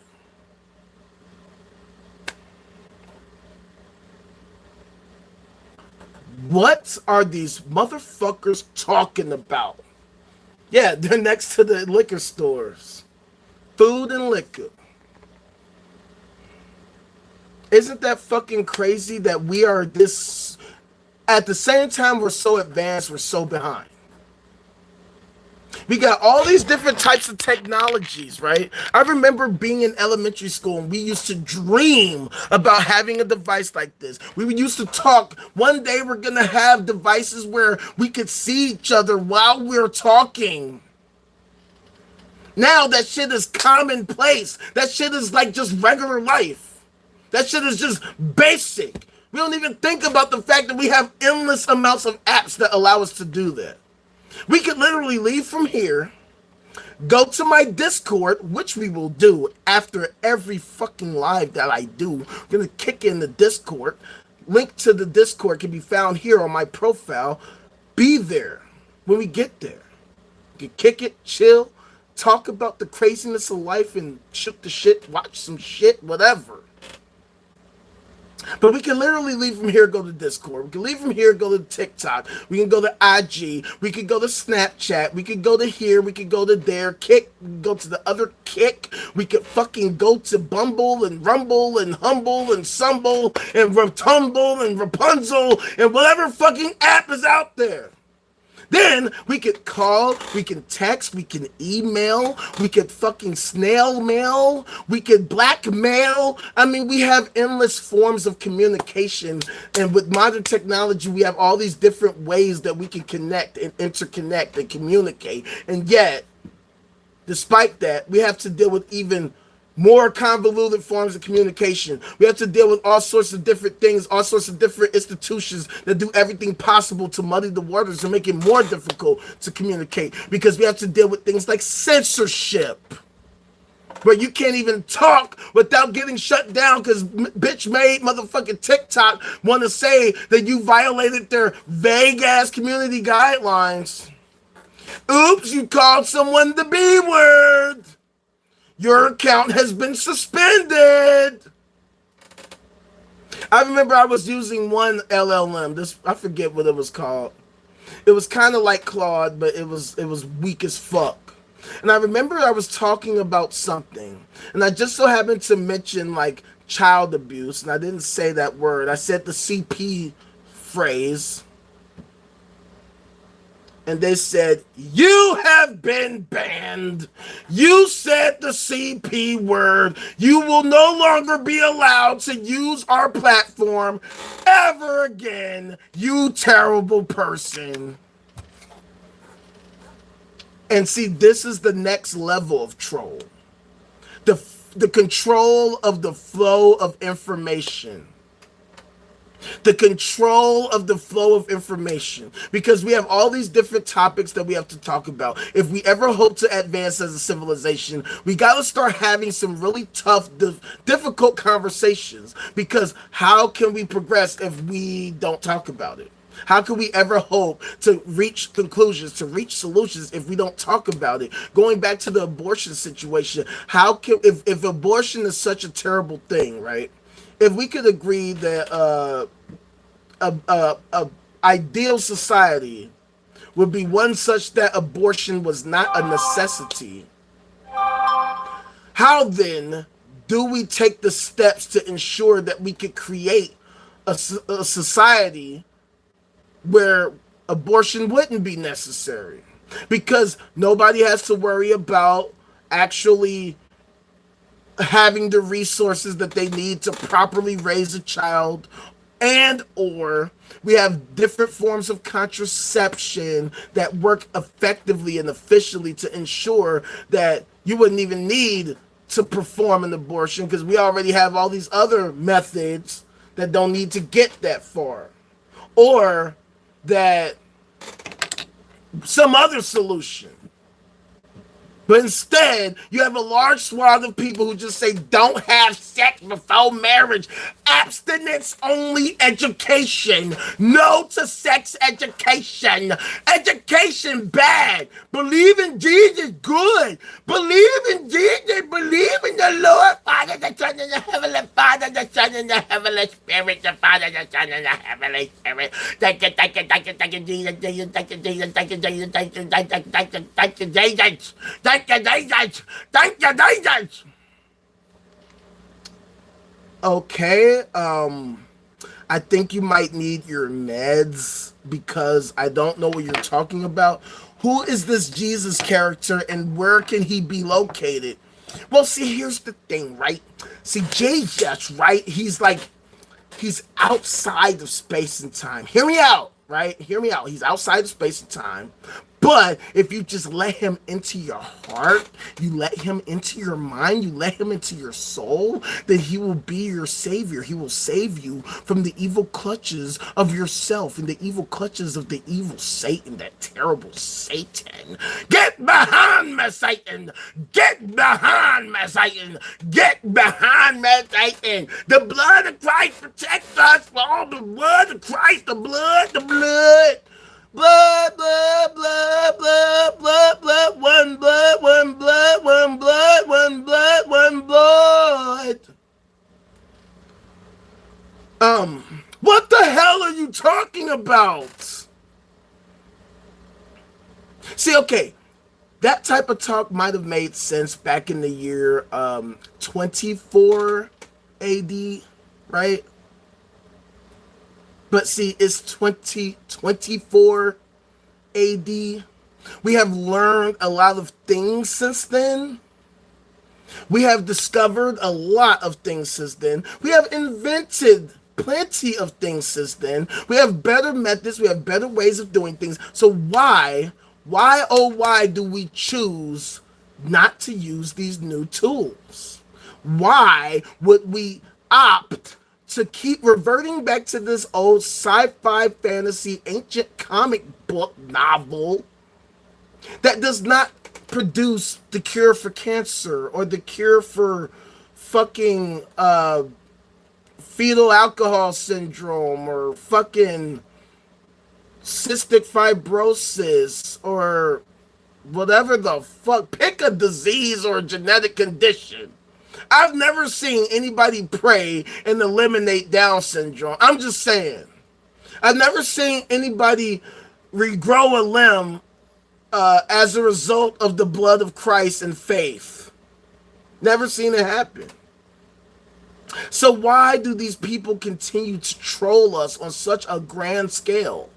Why are people suffering from these mass delusions, choosing to be trolls? Why are people so contaminated, so infected by this mind virus that causes them to think that not doing something is the equivalent of doing something, that informs them that ignorance is the equivalent of knowledge and wisdom, that you can literally not do shit and know everything. And the people who are doing the work, learning and discovering and innovating and experimenting, those people don't know what the fuck they talking about. Up is down, left is right, war is peace.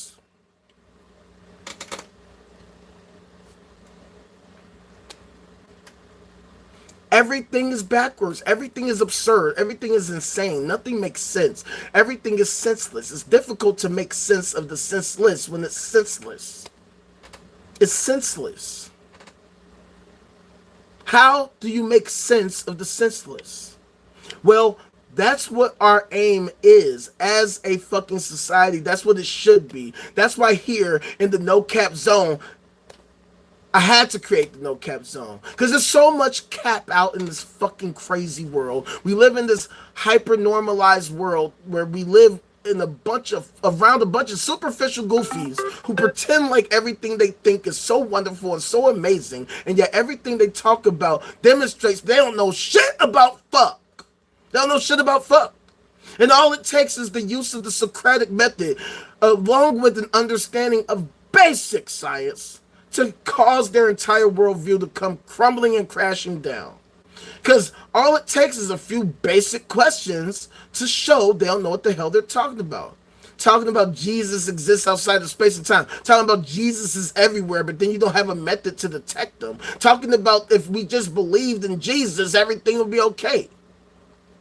Last time I checked, a lot of fucking fuck ton of people believe in the fucking Jesus. They believe in the Jesus. Don't mess with the Jesus. No, they do mess with the Jesus. And yet, I ain't never seen them perform any amazing feat as a result, as a direct cause of the Jesus. I've never seen the Jesus come through and say, you know what? All that war shit, knock it the fuck off, fam. Look, here, check it out. See, I am the Lord. I am the Son of the Lord. And so I bequeath upon you the great holy panacea, the ultimate cure. Every ailment in the world, every condition, every health condition, every mental health condition, every physical health condition, every spiritual health condition. Yeah, this panacea, my blood, the blood of my fucking self, my blood is the panacea that's going to cure every possible ailment, reverse all the damage, bring back to life actual people, and improve the world, heal the world in tangible, meaningful ways that make life even more worth living. Never seen it happen. Never seen it happen. Unless you, some of y'all might know. I could be just a goofy. I don't purport to know everything, but if y'all can find me a society where theism solved every problem and they fucking became a Kardashev type 17 civilization, y'all let me know, because I'm still trying to find where this Jesus character is, or any of these supposed characters. Where is their exact location? Where are their location, and why do we need to find them? Why do we need to find them? Why exactly do we need to find these characters? For what? Where's Waldo? Waldo's a fucking troll. Always hiding. Bruh, why are you so hard to reach, fam? I've been calling you and texting you and emailing you. I've been searching all around. I gotta look through all this shit just to find your ass. Bruh. The fuck is your problem? Why are you constantly ducking me, fam? Where the fuck is my money? Waldo, why you been ducking me? Jesus, why the fuck are you ducking, bruh? You said you was gonna be right back. You said you was coming not with peace, but with a sword. Yeah, I ain't seen your bitch ass in 2,000 motherfucking years, bro. Where the fuck is you at? People are here starving, dying, crying, wondering why they are unable to let go of their lost loved one that died in a tragic accident, that died as a result of the Green River killer, that died as a result of suicide, that died as a result of homicide, that died as a result of some poor health, that they couldn't get the right medicine because it was too expensive, they couldn't get the proper care, or something that happened out of nowhere. Who the fuck knows? Who the fuck cares? People love to walk around pretending like they're just such wonderful and amazing people, and at the end of the day, they don't know what the hell they're talking about. They have nothing to offer. They talk all day. They get these fucking high positions. They get high positions, positions of power, positions of decision making. And yet, they're completely, totally, and utterly unqualified. All of their actions do not a goddamn thing to actually fundamentally, seriously, effectively, and efficiently help us as a nation in any tangible, meaningful way. They pass all these different laws. They pass all these different forms of legislation. They have all these different debates and all these different things, and none of that shit actually help us. Princeton University performed a study 10 years ago showing that the overwhelming majority of legislation was affected directly by the rich, the banks, and the corporations, and that the will of us, the people, the proletariat, has had a net zero effect on legislation. And you will see these trolls all over the place nationwide. Make sure you vote, vote, vote, vote. You gotta vote, you gotta vote. But if you vote for neither of the two major parties, why you vote? Why you vote? You wasted your vote. No, you only have two choices. Choice B or choice bullshit. Choice garbage and choice trash. Choice poop and choice barf. Which one? Pick one. Those are your only choices. Okay, why? Why? Because it's the most important election of your lifetime. If you don't vote, then everything gon' die. Everybody gon' die. You don't vote the right way, we all gon' die. We all gon' die.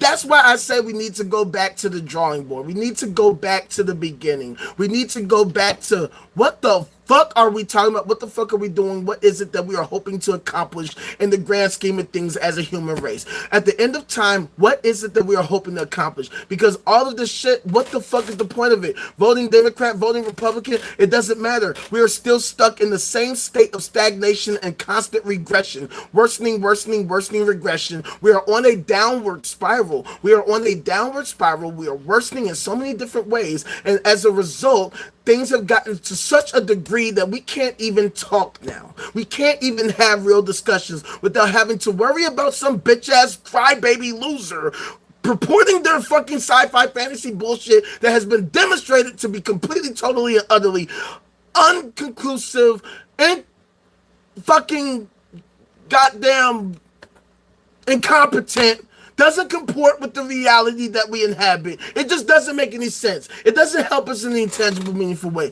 While people are praying to Jesus, praying to Allah, praying to Krishna, praying and hoping and wishing, ain't none of that having any effect on the laws of physics. Yeah, your prayer, sorry, it didn't stop that plane crash. Your hopes, your thoughts, it didn't stop those tornadoes that tore through that town. Your thoughts, your prayers, your wishes are not stopping climate change. They're not stopping a speeding bullet. All those people that went to church hoping and wishing the same day that Dylan Roof said, you know what? I'm going to unalive a bunch of fucking Christian motherfuckers. Well, guess what? Your fucking prayers did not stop his motherfucking AK or whatever weapon he used. You still have to accept the laws of physics, because whether or not you want to believe that it's true, a bullet doesn't give a fuck. You don't believe me? Ask Tyshawn Lee. Ask Tyshawn Lee. Ask Sean Bell. Ask Amadou Diallo. I mean, we could go down the list. We could go down, pick your poison. There are people today that ain't gonna make it past today because they got a bullet with their fucking name on it that's gonna take them the fuck up out of here. And your prayers, your hopes, your fucking church services, your fucking Bible study, your fucking fellowship, your fucking whatever the fuck you want to call it, ain't changing shit. And if you want to keep purporting that shit, asserting that that shit is somehow useful and helpful, you are a troll. You are part of the problem. And I hate to say it, but it just so happens that we have millions of people here in America, billions of people across the world who are a bunch of fucking trolls. So why are such a huge portion of people nothing but a bunch of damn trolls? Why do they insist? All right, good to see you still here. I mean, we do this every day, 2 p.m. Central Standard Time. That's why you got to hit that like button, subscribe, turn the notification bell on, join the Patreon, be up to date with all the latest news with the Ultimate Rage and all the updates, and get all the access to the behind the scenes footage and extra bonus content. And stop being a fucking troll. I'm glad I didn't see Jay today. I'm not even gonna stunt. You blocked him, didn't you? You blocked him, didn't you? Bet you did. I don't blame you. That dude was goofy. It's just the fact that, like, trolling seems to be a natural part of human life. Here in Chicago, these gangs, trolls. I mean, the worst trolls of all time. What exactly do they contribute to society? What are they doing to help society? Gangs, mafias, fucking political parties. What are they doing that's helping us progress as a civilization? He probably got mad. He mad. Oh man, he was fucking 3,400, bro. Yeah, and I found my receipt for my GPU, by the way. I found the receipt. I paid, like, actually more than I thought. I paid $470 something. No, $495. I paid $495. $495 for that GPU. Because I got a 2-year warranty with it. And that was like $70. But oh my God, I was scammed. Oh my God, I was scammed though. Okay, if I was scammed, that was 10 years ago. Can't go back 10 years, fam. Why are you making this the biggest deal in the world? But anyway, and that dude, and it's so funny that we were fucking talking about. I mean, like you know, we're talking about trolls, and this dude I'm not gonna lie. I was peeping them because you said it. Like when we was saying that shit yesterday. Oh yeah, well you were almost as nice as me. He was saying other shit too. Damn, you only had 2 people on your live. Damn. Mike, what up? Damn, you late as hell, bruh. You late as hell. You just not getting in, fam.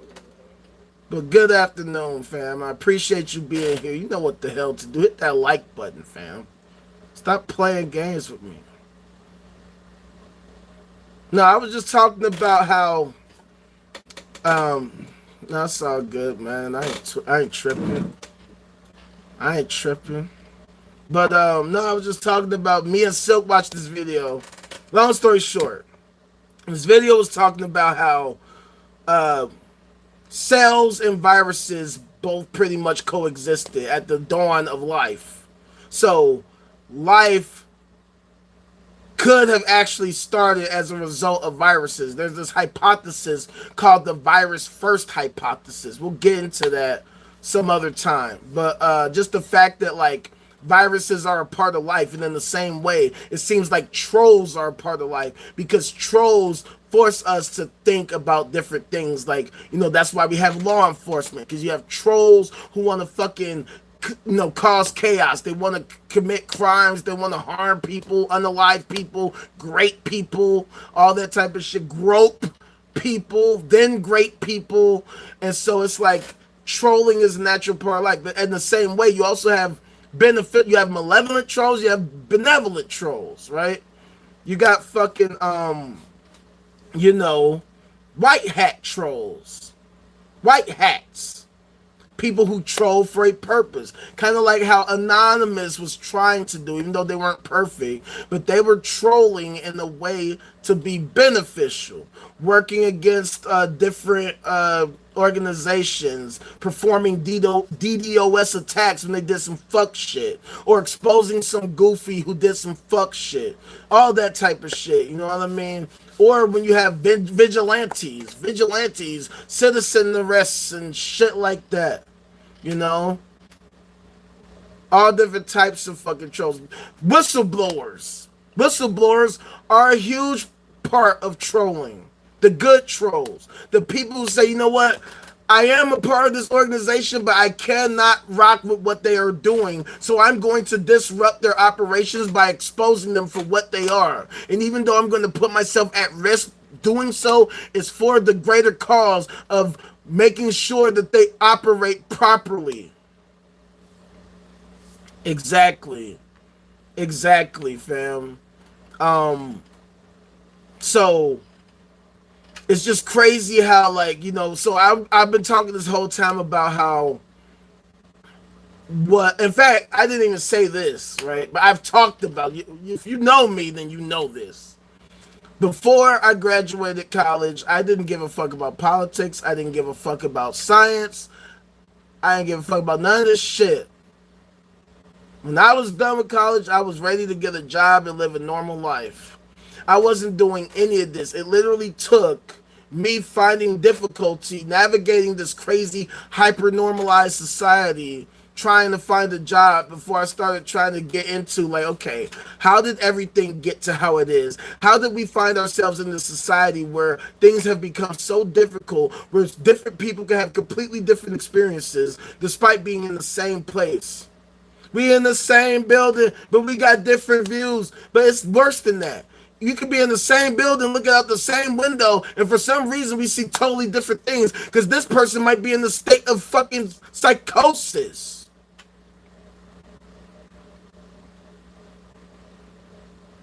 And for so long in human history, most people didn't even know that these were the issues that we were dealing with. That's why I was talking about how viruses themselves are like trolls. Because for the longest time, people didn't even know what they were. They didn't even know that they existed. If somebody suffered from something like leprosy or some shit, people thought it was a demon possessing them. They didn't know, no, this is just a germ. These are germs, or these are viruses, and that we actually have treatments for them, and that we could, Here's some penicillin. Just take that and that'll help you out and shit like that. And it's understandable as to why people try to come up with these ideologies to help explain things, but at the end of the day, these ideologies, that not only did they not explain things, but it didn't help them come up with solutions to these things, which is why Jesus was a charlatan. Because if the dude was really the son of God, if he was God, if he had this omniscience that he claimed, then when he came to earth, he would fucking know that. And he would help people actually solve the problems instead of performing magic tricks. You know how they say, teach a man to fish, you give a man the fish and all that shit? Well, why the fuck isn't he just teaching them the fish? Teaching them how to fish. Giving them the fucking tools that they need. It's this concept in science called uplifting, right? And this is what I talk about with the Kardashev type scales and all of that. If there was some actual advanced civilization, let's just say a Kardashev type 2, it has the ability to harness the energy of his host star. It has the ability to build large-scale spaceships that can travel at large, fast speeds with fucking fusion rockets and shit. You mean to tell me that this motherfucker, that this civilization would build this fucking type of ship that could travel to another star system where they can discover life? They discover life on another planet. They go to this planet and they don't decide to help these motherfuckers. They don't say, hey, we're going to give you a fucking new fucking energy source that's super clean that will help y'all skip a couple steps and then y'all could be spacefaring like us. Welcome to the Federation. Nah, they're gonna go there, they're gonna play games, they're gonna build little fucking building blocks, they're gonna fucking say, yeah, here's a stick, some shit you already got. Here, take, hey, here's a stick, do this with it, and try that. Y'all got fusion energy rockets. Y'all that became super crazy high-level cyborgs. You're gonna go to another planet with life and you're gonna fucking... What? Not do anything actually useful. You're just gonna troll them and tell motherfuckers, yeah, here's a stick, hit somebody with it. Or some other useless shit. That's why we have to put our thinking caps on and try to think these things through. Because how does it make sense? Why would a God, something that has all this knowledge and abilities, capabilities, that understands people's plight, that understands the things that people are going through, and it is not giving people adequate, useful advice? Things that would lead to peak optimal conditions and solutions. Dear God, oh no, I need your help. This dude trying to kill me. This dude trying to kill me. How do I escape this dude? The Lord doesn't say, well, okay, here's what I got for you. I got an escape plan for you. I got a plan to actually treat this dude so he chills the fuck out, so he actually doesn't want to kill you. You gotta fucking plant the medicine in his fucking cup, right? When he's not looking. That's going to cause him to knock the fuck out. That will allow you to leave. And then when you leave, that's going to cause him to wake up and realize you are gone. He's going to think his thoughts and his actions and how he was so abusive all those years and how you finally had the courage to leave, and now he's gonna start acting like he got some goddamn sense because he realized that he was on some bullshit. No, that's not what we see. Exactly. He didn't even teach us how to wash our hands. He didn't say, hey guys, hey, look, easy shit, easy work. Look, here's an easy solution for y'all, fam. So I know y'all don't know this. Y'all probably are unaware of this, but there are these invisible things. We call them like germs, right? They're really, really, really super duper small things. You can't see them with your eyes. But look, I gave you this thing called a microscope. A microscope. It's a microscope. It is a device that allows you to look at aspects of life on the small scale. See, I know that you are aware of the things around you that you can see, but what you didn't notice that there are things that are around you that you can't see. There are aspects of light that your eyes cannot detect. So here, I gave you these new fucking fucking glasses that allow you to see every aspect of life that there is, from the ultraviolet, the infrared, X-ray, microwave. You can see everything. No, Jesus said, hey, check it out. Wine and fish, guys. Wine and fish. Come get your wine and fish. Everybody's like, oh shit, Mr. Magic Man. Mr. Magic Man, Jesus. Yes, thank you. And like I said, people don't think these things through. They don't think big. They don't think bigger. People are content with believing that something would tell them, look, I love you. I love you. Psst, by the way, your keys are in your left jacket pocket. Oh shit! My keys were in my left jacket pocket this whole time!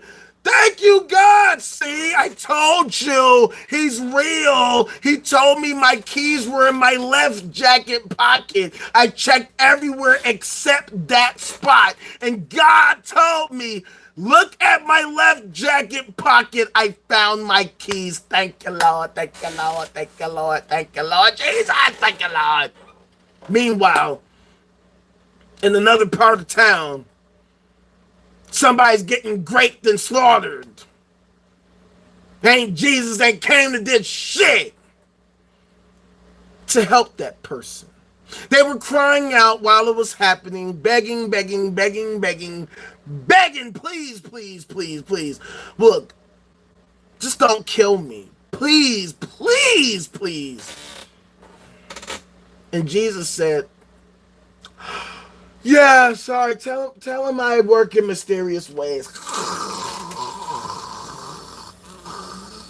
No, Cameron! Don't walk out the house without your keys! Left jacket pocket!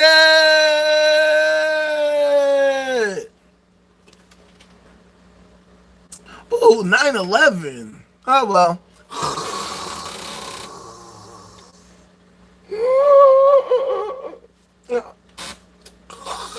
Huh? Oh, another one crashed? Wow, that's crazy.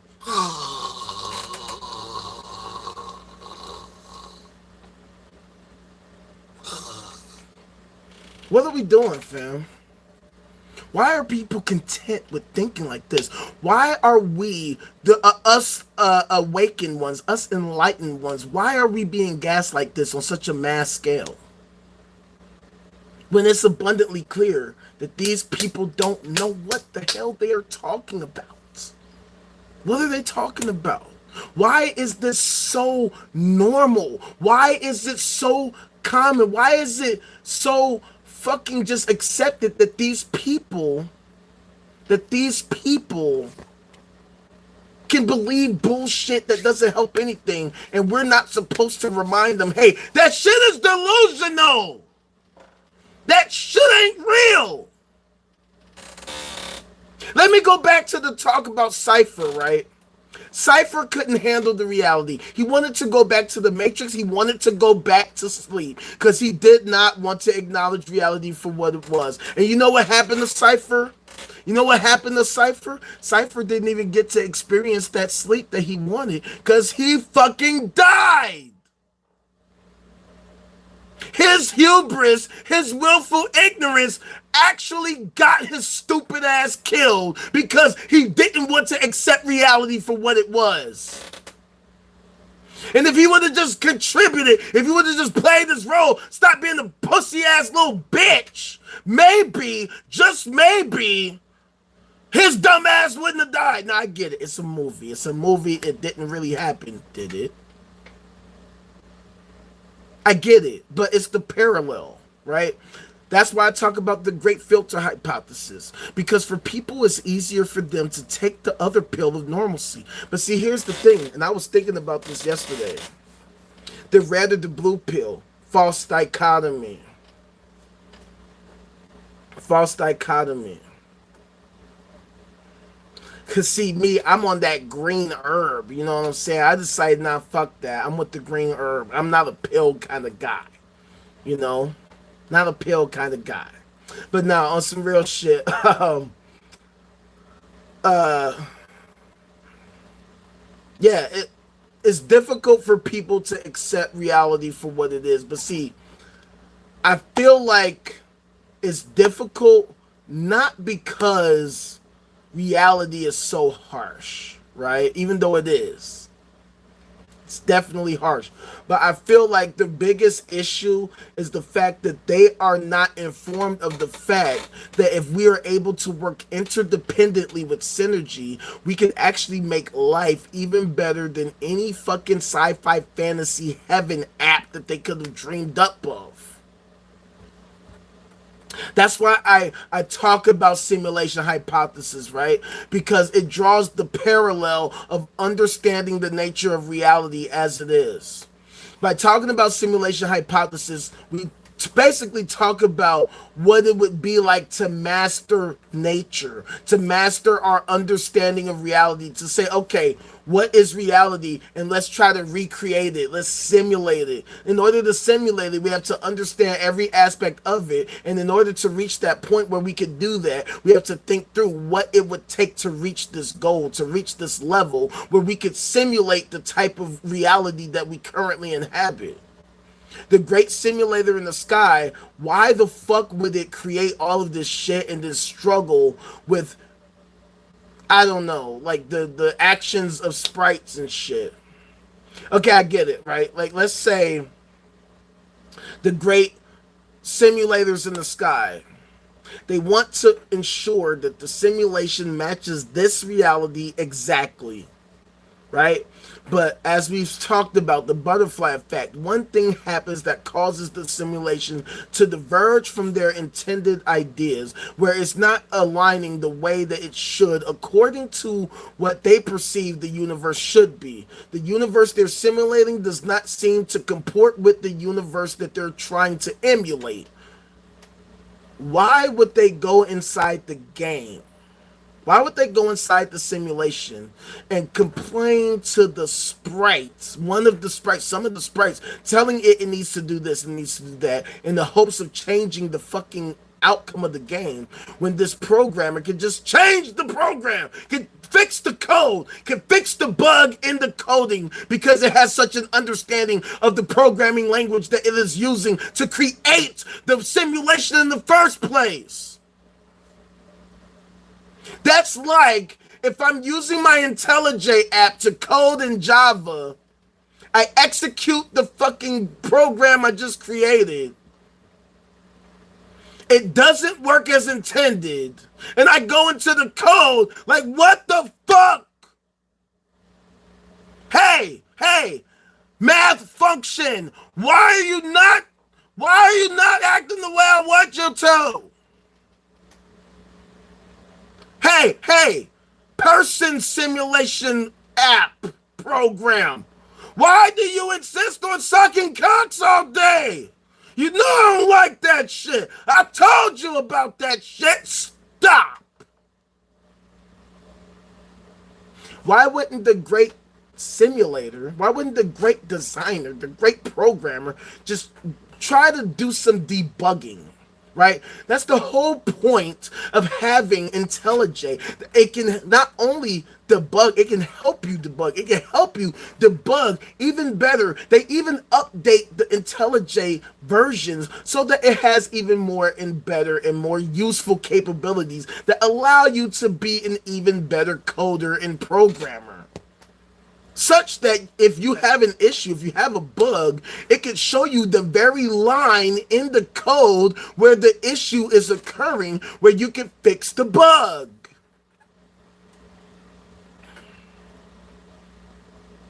The point of it is, these people are trolling. These people who subscribe to these ideologies that they never thought through, they're trolls. Because if there was a great simulator in the sky, it would not behave as they assert it would. Or would it?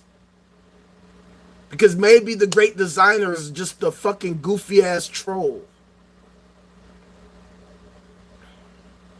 Maybe a troll would do that. If you were a troll and you were creating a game, I guess maybe you would go into the game and tell people, psst, psst, hey, you're worthless, you're garbage, you're stupid, you're idiotic, you're dumb, you're stupid, you're garbage, you're idiotic, you need to kill, you need to kill, you need to kill, you need to kill. But I don't know. I'm trying to think about how this would be. Why would a troll do that? For the lulz? I mean, maybe it's true. Maybe reality itself is a giant troll and we're all just wasting our fucking time for no fucking reason because the great simulators in the sky did all this shit just to fuck with us the whole time. Maybe that's what entropy is all about. Maybe entropy itself is the troll. Don't none of this shit matter because at the end of the day, it's all going to fall apart eventually. Right? That's the way it's supposed to be, right?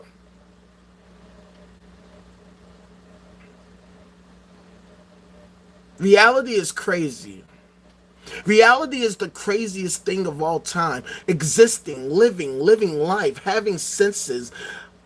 Knowing that our senses are flawed, knowing that our senses are imperfect, knowing that our brains are imperfect, knowing that there are improvements that could be made, knowing that there are different things that we can do to improve upon our wisdom, our knowledge base, our ability to communicate, to improve and innovate, to show everybody how we can educate the people worldwide, nationwide. It becomes difficult for us to figure out what the fuck exactly to do. But see, the thing is, the fact that we have all these different technologies, the fact that we have all these different communication devices and what have you, allow us the ability to communicate more effectively and efficiently than ever before in history.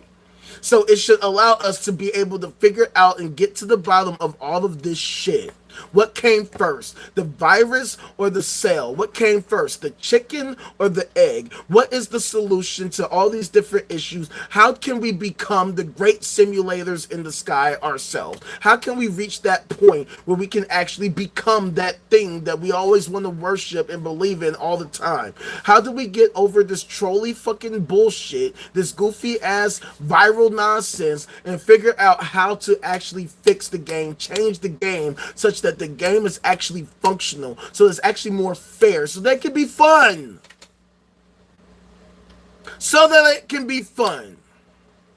One of the reasons why I call myself the ultimate rage is because I can have a super duper uber bad temper that can get immediately triggered if I'm playing a game and I feel like I'm not having fun and I'm trying to jump. I press the jump button and fucking jump. I press that, jump, and jump. What the fuck? God damn it! Breaking controllers and shit. I'm dead ass. You can ask my family, you can ask some of my friends. I am bad. I have broken so many controllers. Because I couldn't stand the fucking simulation. Couldn't stand it. If it didn't function how I thought it should, I would get mad. Of course, I would realize in many respects, some of those times it was my fault. Some of those times I just wasn't that great at the game. In some of those instances, I didn't understand how to actually master the game. I hadn't played enough. I didn't practice enough. I'm just thinking that I should be able to do it and win because I'm just so great.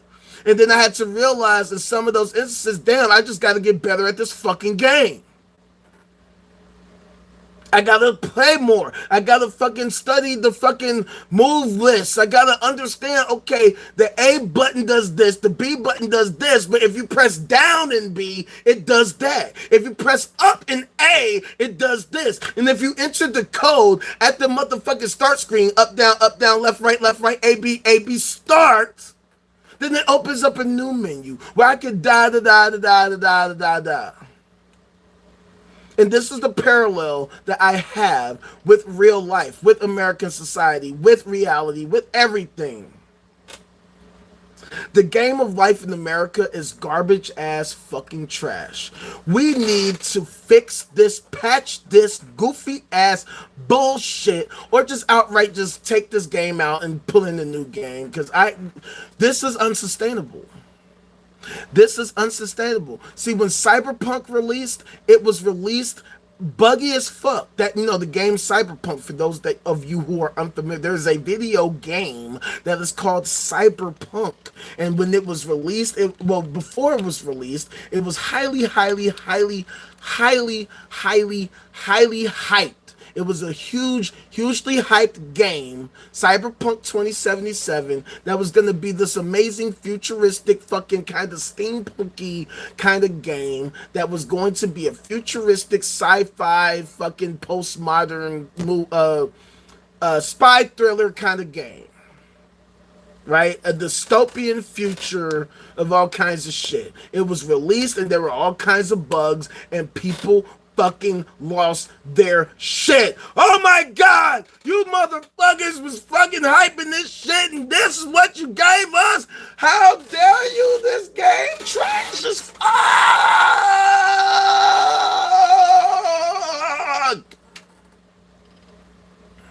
It took them a long time, but eventually they fixed the many bugs that were plaguing the game, and now people fucking love the game. People are all over the place talking about how amazing Cyberpunk is. It's one of the greatest games ever. It's so amazing. It's so awesome. It's so great. Talk to him, Silk. They refunded everyone on PS4. It was so bad. And the reason why I bring this up, right, is because it goes to show just how effective people can be when they're working together interdependently with synergy towards a goal. They were all anticipating this fucking game. They wanted this game because it looked so dope and it looked so fun. And when it came out, it was not dope. It was not fun. It looked amazing in some cases, but it was not fun because the controls were fucking terrible. The gameplay was fucking trash. There was all these fucking glitches and bugs, and people were like, fuck this shit. But when the people came together and said, fuck this shit, these motherfuckers said, okay, our bad, my bad, our bad. We fucked up. Yes, we're sorry. We fucked up. The game took longer to come out in the first place because we ran into cost overruns and fucking setbacks and coding, programming errors and all types of shit. But we wanted to release the game because we were being pressured by the studios to release the goddamn game because they wanted to recoup on their investment. And because of all these issues, all these different things happened. But the people said, fuck that. We will not accept this bullshit. Either you fix the shit or fuck you. And you know what happened? They fixed the shit. So in the same way, this is what we need to do. This is what we need to do collectively as a society. Right? And mind you, we're not talking about, oh, everybody in the world were doing this about Cyberpunk. Everybody was like, oh my God. You know, it wasn't like 3, 4, 5, 6 billion people in the world were like, Cyberpunk. Just the people who like the Cyberpunk. The people who are anticipating Cyberpunk. It wasn't a great majority of the American people, of the fucking world population. Just a sizable enough amount of people who could be heard. See, people like to have this belief that corporations, that these large entities are so formidable and we can't do anything. We're just totally powerless. Cap ass fucking garbage. That's why I created the no cap zone, so that we can get to the core of the bottom of this motherfucking bullshit, and we can realize that it is the bullshit. It is indeed bullshit. That's why I say, when people want something, they will do what it takes to get it. If people wanted change, if people wanted a better society, they would work towards it. They would contribute to the actions that would help to actually improve and advance things. But what we see is that people actually don't want that to happen. They actually don't want progression to happen, because if they did, we would be progressed by now. That's why I say people have to want it. They have to want the progression. People say that they want it, but they really don't. They're like Cypher. They say that they want it, but when they realize what it would take to actually make it happen, they start acting like bitches. They start making excuses. They start saying all these different things. Oh, they can't because they don't have the time. They don't have the time. They don't have the availability. Oh, I had to pay this bill, so I couldn't do it. And half this shit is free as fuck. I've told y'all, do y'all not know how hard it is just to get a motherfucker to hit the like button? You know how hard it is to get fake ass haters who pretend to be your friends or your family to do basic things to help you? Like, I don't know, join the Patreon for $5 a month? Notice, Silk. We was talking yesterday about Jay. I don't know if you peeped this, right? Now, Jay was saying all of that. Oh, you spent too much. You got scammed. You did this. You did that. Oh, how could you? How could you spend so much? How could you spend so much? But then when you told him, hey, you should join REDZ's Patreon, bro. It's only $5 a month. What he do? Got quiet. He got real quiet then, didn't he? Got real quiet all of a sudden, didn't he? Oh, I spent so much on this graphics card. Oh my God, you got scammed. It was released at $400. You should have only spent at most $420. How did you spend $500, bro? Oh my God. Oh my God. Oh my God. You can't even play Cyberpunk with that graphics card, bro.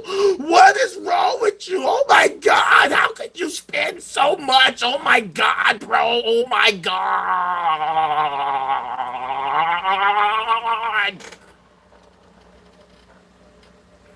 Exactly, right? Got his whole shit, his profile pic, he got a big stack of cash, but he can't shell out $5. But he's my fan, though. He so supports me, but he can't comprehend how I can. And that's how people are. This is exactly how people are. I've said this before. People will hate you for the same exact reason that they love somebody else. I've seen it. I've seen it happen before. To me. They'll say somebody else, oh my God, I love the fact that this dude never changes. He keeps the same flow every song, no matter what, all through these years, the same flow. I love it. I make a song where I have a generally consistent flow, even though it does change at times, but generally the same. Oh my God, you never change the flow. It's boring as hell. Why would you write a whole song where you never change the flow? This shit trash, bro. Ugh, I can't believe you would put this shit out. You should have made this in the dumpster because it's trash.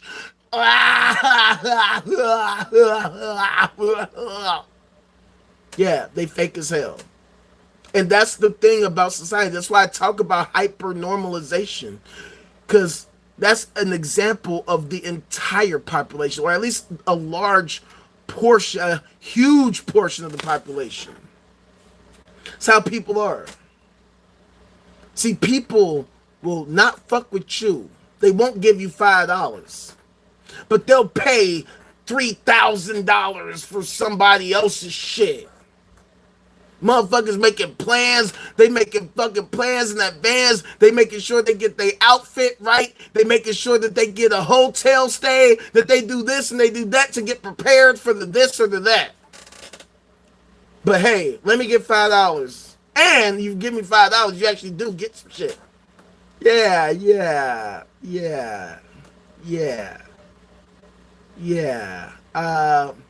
You know, well, see, I can't do that because, you know, my Cybertruck died yesterday, and I'm still grieving over it. And yeah, I don't think I can do that, fam. Yeah, sorry though, but good luck though. Good luck. You're such a nice guy. You're such a nice guy. I really, really am hoping for the best for you. I really, really hope that you are really successful. I really, really, really, really want to see great things happen for you. And then you walk away and they be like, hate that motherfucker. Oh my God, I'm so glad he's going. I swear I'm so glad Maya's going. I swear she is the this and the that. I can't stand her. I swear to God, I was about to slap her. I swear I was like this close, man. I was going, yo, Maya, I can't stand her, man. I cannot stand her. How could she act like that? How could Silk, bruh? Did you see what he was wearing yesterday? Bruh, I wanted to tell him that he looked so, oh my God. What the hell made you think that shit looked fucking good, Silk? How could you think that you was stunting in them shades? Bro, don't you know that those are for girls, bro? Don't you know that those are for the hoes, man? That ain't true, bro. Man, I wanted to tell this, next time I'm gonna get his ass though. Watch when I see him. Hey, Silk, what's going on, bro? You know you're one of my closest homies, man. Give me a hug. How's the kids, bro?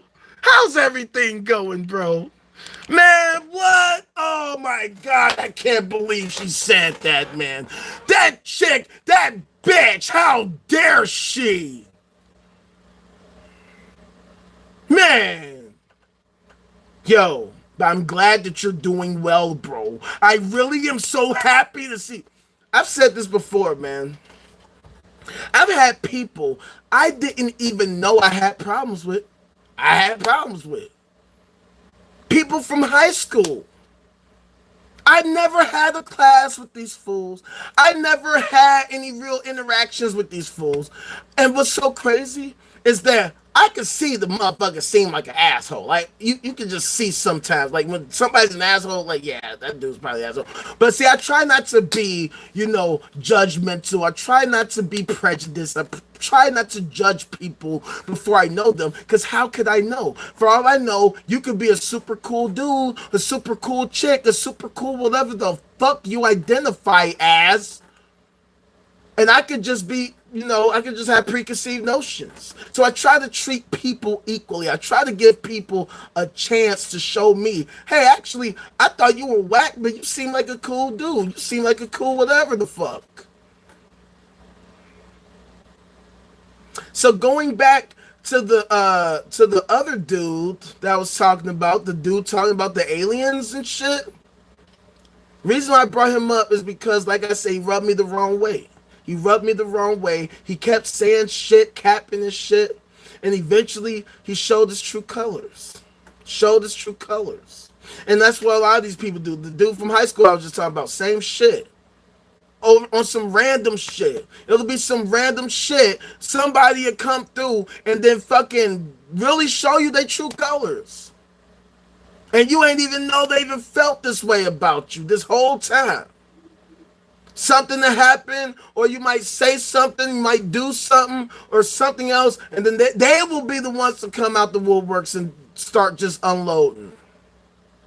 Hitting you with everything. See, that's why that thing happened to you 10 years ago. See, that's the reason why old girl broke up with you. See, that's the reason why this happened and that happened. That's why I think you were this, you were that. You stupid, you dumb, you idiot, you not nice, you goofy, you mean, you arrogant, you did, you that, you did, you that, you did, and you that.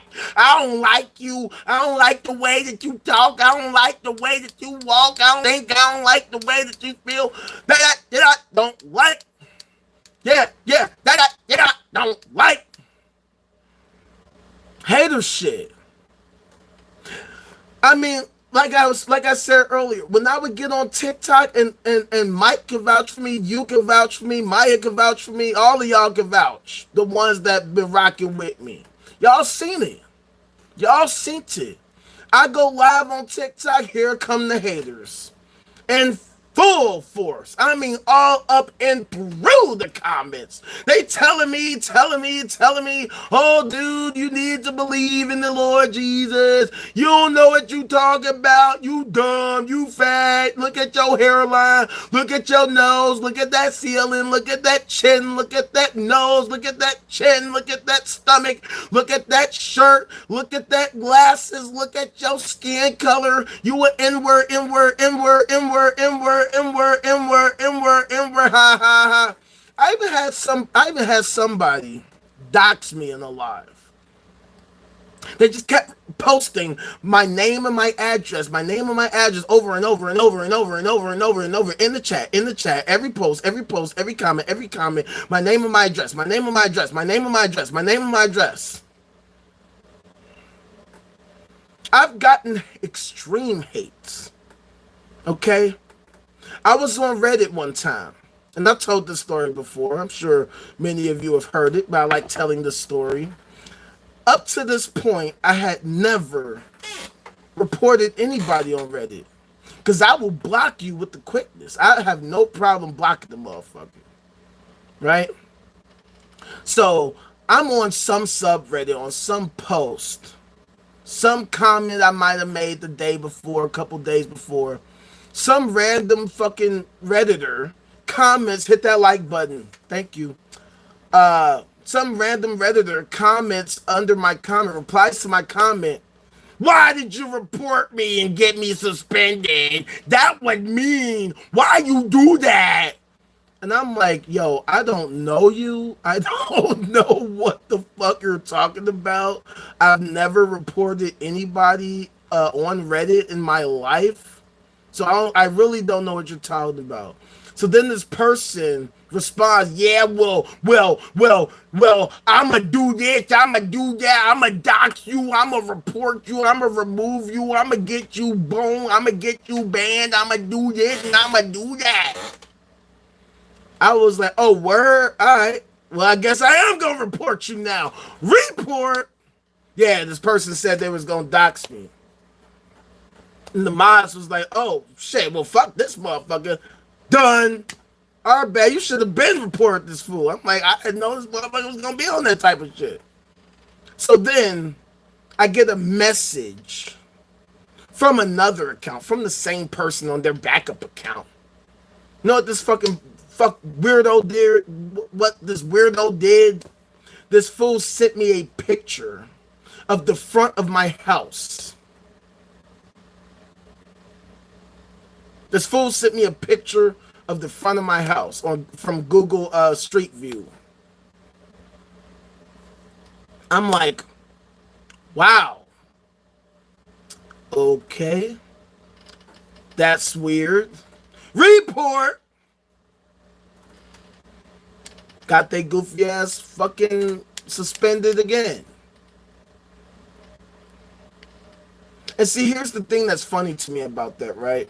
See, usually shit like that works against people who live in small towns, who don't have to deal with like a whole lot in life.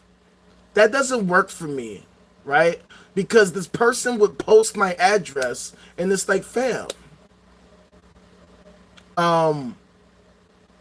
you see where I live.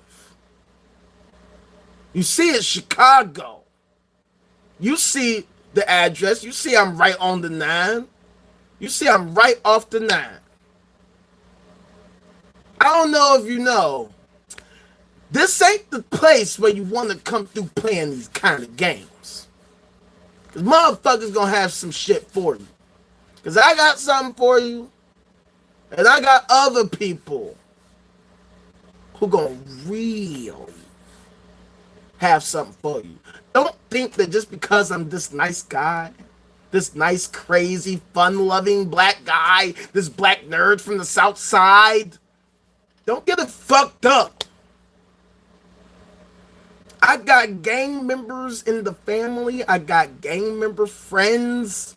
Gang members who don't care about their freedom or their personal safety. They love to inflict various forms of damage on the ops, as you will. And if you decide that you want to become an op of some sort, well, I'm just saying they might end up smoking on a U-pack. I'm just saying. Just saying. Huh. Turns out gang members actually do serve a purpose after all, huh?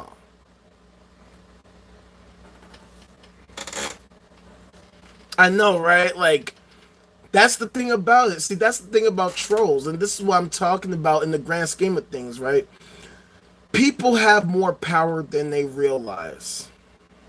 That's the crazy part about all of this shit. See, people are taught to devalue themselves, to humble themselves. That humility is this wonderful fucking quality to have. Cap! Cap! Alright, look. Humility is something you should practice in a general sense, in terms of don't be an asshole. Alright? Don't be an asshole. Know what you know and know what you don't know. Know that you don't know certain things and act accordingly. But at the same time, we're taught to devalue ourselves. And that's one of my biggest issues with theism, particularly like things like Christianity, you know, Islam, shit like that. They tell you gotta worship this super amazing thing because you're less than. You need to be sorry that you even exist, when this should be the opposite. Instead of worshiping this thing, we should be working towards trying to figure out how we can become this thing. So instead of worshiping this thing, we should be valuing ourselves. We should have our own self-esteem. If we're going to have any kind of faith, instead of having religious faith, we should have faith in ourselves. Because we're all we got. I think, therefore I am. I am, therefore I think. I think because I actually exist. I exist in order to think. And so I use my thoughts to think my way out of things so that we can have greater thoughts and think about bigger and better things. But people would rather not think, shut their brains off, and fucking just entertain themselves looking at the fucking shadows on the wall. And what exactly does that accomplish? How exactly does that help us in any tangible, meaningful way? How do we create a well-functioning society for ourselves if we're not even thinking about how to think, thinking about how we can make things happen in a tangible, meaningful way, how we can actually solve various problems practically instead of wasting our time?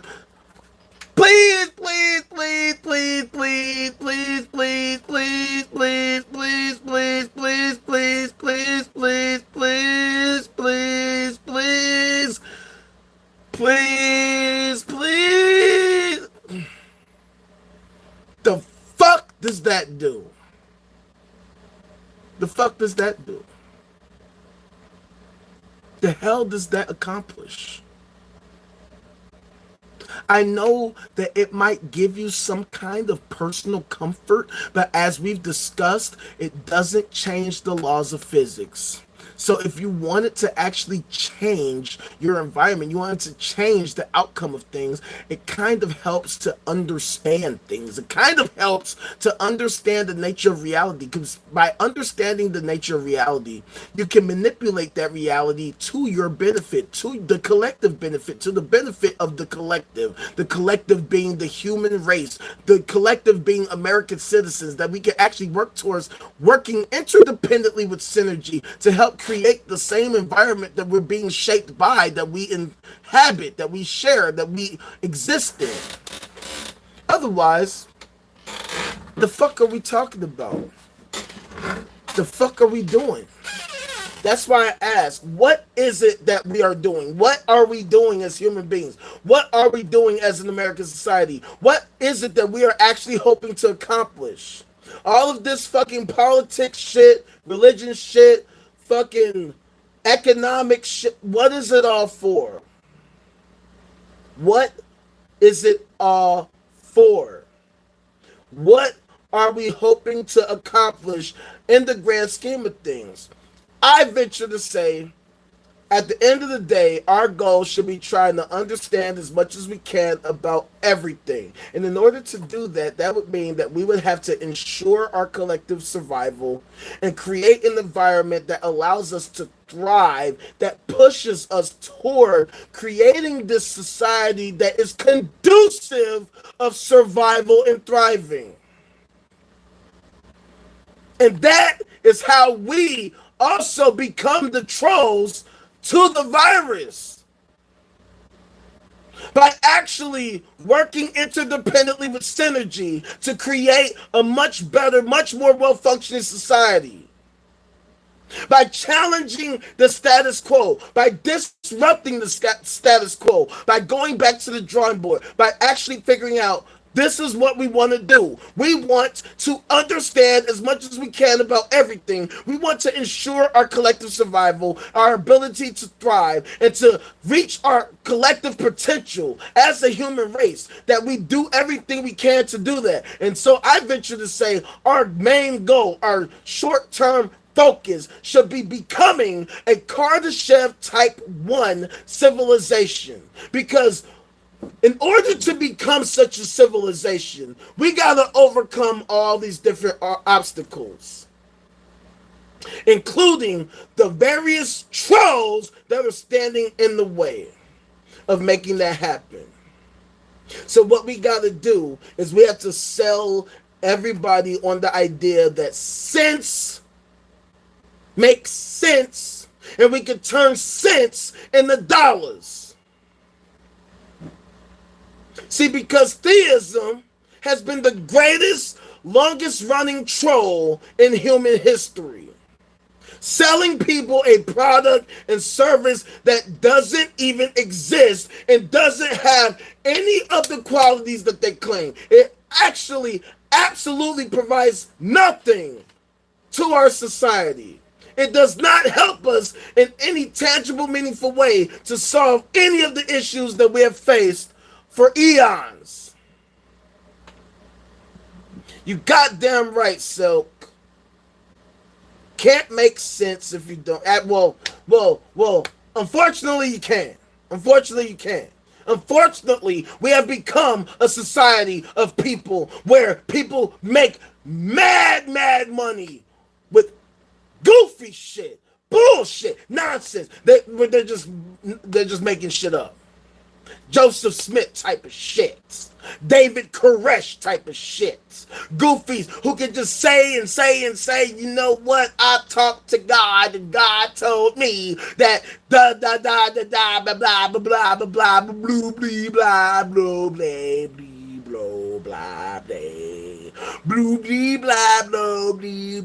blah blue. And people are like, yes, tell it, preach, David. Preach, David. You tell him, David, you want to have sex with my underage prepubescent child? Please do. Please.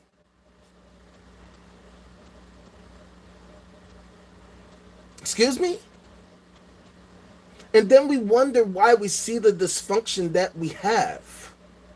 Because these people, these charlatans, these scam artists, these sickos, weirdos, are giving huge platforms. They're not just giving the platform, they're giving huge platforms. They're being constantly enriched on a constant basis, trolling the fucking masses. These motherfucking Ken Hams and Kent Hovens and fucking pick your fucking Peter Popoffs and all these charlatans all over. I mean, pick your poison. Pick your particular brand of bullshit. They're all there. The Tom Cruises, the fucking, like I said, David Koresh, whoever, Jim Jones, all of them, liars, charlatans, scam artists, building huge platforms, building mega churches, getting rich as fuck, selling a product that doesn't even exist. And swaths of people all over the world buy it. They just buy into it, despite the fact that these fucking charlatans have literally nothing to demonstrate, nothing to show for it, nothing to contribute, no form of fashion of something that tangibly helps us in a way that greatly improves our quality of life, solves various problems, and propels humanity forward. And then they do everything to try to make sure that if you make sense, that you can't make sense, let alone dollars. Unless you've been one of the very small few who have been pre-chosen to do so. And this is why I had to create the no cap zone. Because everywhere around us, all we see is a bunch of fucking cap. America has become the cap capital of the fucking world. That's why we can generate the largest GDP in human history, yet we can have large swaths of the population in less than stellar conditions, to say the least. And then they try to gaslight us on a constant basis to believe everything's perfect. And then if somebody like us says, hey, no, it's not, they do everything possible to silence and suppress us and censor us and shut us down. That's why I need your help. That's why I created the no cap zone for all of you, so that we can all ensure that we keep to the same dress code, okay? That we all abide by the same dress code. You know what I'm saying? I don't care what the fuck you wear, just as long as you are there. Come on, everybody. Grab a girl. Come around from around the world. Just as long as you knock it the fuck off with that capping shit. We have a strict dress code. No capping ass bullshit allowed at all. So if you come into the no cap zone, be respectful and knock it the fuck off with that capping shit. The only cap that is allowed is the thinking cap. All that other capping shit, move around with that shit. Not allowed in the no cap zone. You have all these other platforms. You have all these other avenues that if you really wanted to be on that cap of shit, you can fucking go there and deal with that. You have all these creators. You have all these radio stations. You have all these motherfucking sci-fi, fantasy, Christian talk radio, and these fucking creators, fucking rappers, battle rappers, motherfucking churches. I mean, today is church day. Churches is caking today. Churches, Sunday is payday for churches. Church loves Sunday because that's when they get into that bag. So, yeah. Knock it off with that cap and shit. So, yeah, I think I'm about to end it there. Going on 3 hours strong right now. As many of you know, all three of you, or however many of you that are still in here, we are moving to the Discord for fellowship with our fellow believers, if you will. The link to which you can find on the page if you haven't been there yet. And we're going to kick it, shoot the shit, and we're going to fucking, politic, watch some shit, and yeah. So make sure you hit that like, make sure you hit that subscribe, make sure you turn on that notification bell, make sure you checking out the Outrageous EP, which is available on all streaming platforms, courtesy of your boy. And if you do join the Discord, then you will be greeted with the Ultimate Rage Furious Styles Volume 1 mixtape, which you can find in the OD9 music section on Discord. Make sure you're following me on all social medias at the Ultimate Rage. I'm everywhere. We're talking about TikTok. Well, not TikTok. We're at IG, Snapchat, X/Twitter, Threads, all these other social medias at the Ultimate Rage. On TikTok, I'm at the Ultimate Rage 9, the Ultimate Rage 079, the Ultimate Rage 0079, and the Ultimate Rage 0007. Look, the links are in the description. The links are on the page. Follow, follow, follow, click, click, click, like, all that shit. And then join my Patreon. I got a new song dropping in 20 minutes in my Patreon, patreon.com/the ultimate rage, $5 a month. You get access to all kinds of behind the scenes shit, all kinds of additional bonus content, all the fucking updates. You'll get all the exclusive updates to any and everything going on there first, right? So yeah, check out the motherfucking Patreon. New song dropping in 20 minutes today. Today, right now. 19 minutes. So go ahead, drop that 5 for your boy, and check out the new song. And we over on Discord, y'all. If I don't see y'all tomorrow, enjoy your week. Be safe. Let's bring some sense to this crazy fucking world. And let's turn this sense into dollars. Alright? Holla at your motherfucking boy. Thank you for coming through. Love y'all. This has been the No Cap Zone. We will be back on tomorrow at 2 p.m. Central Standard Time. Be there or be square. See you there in the Discord right now. Right fucking now.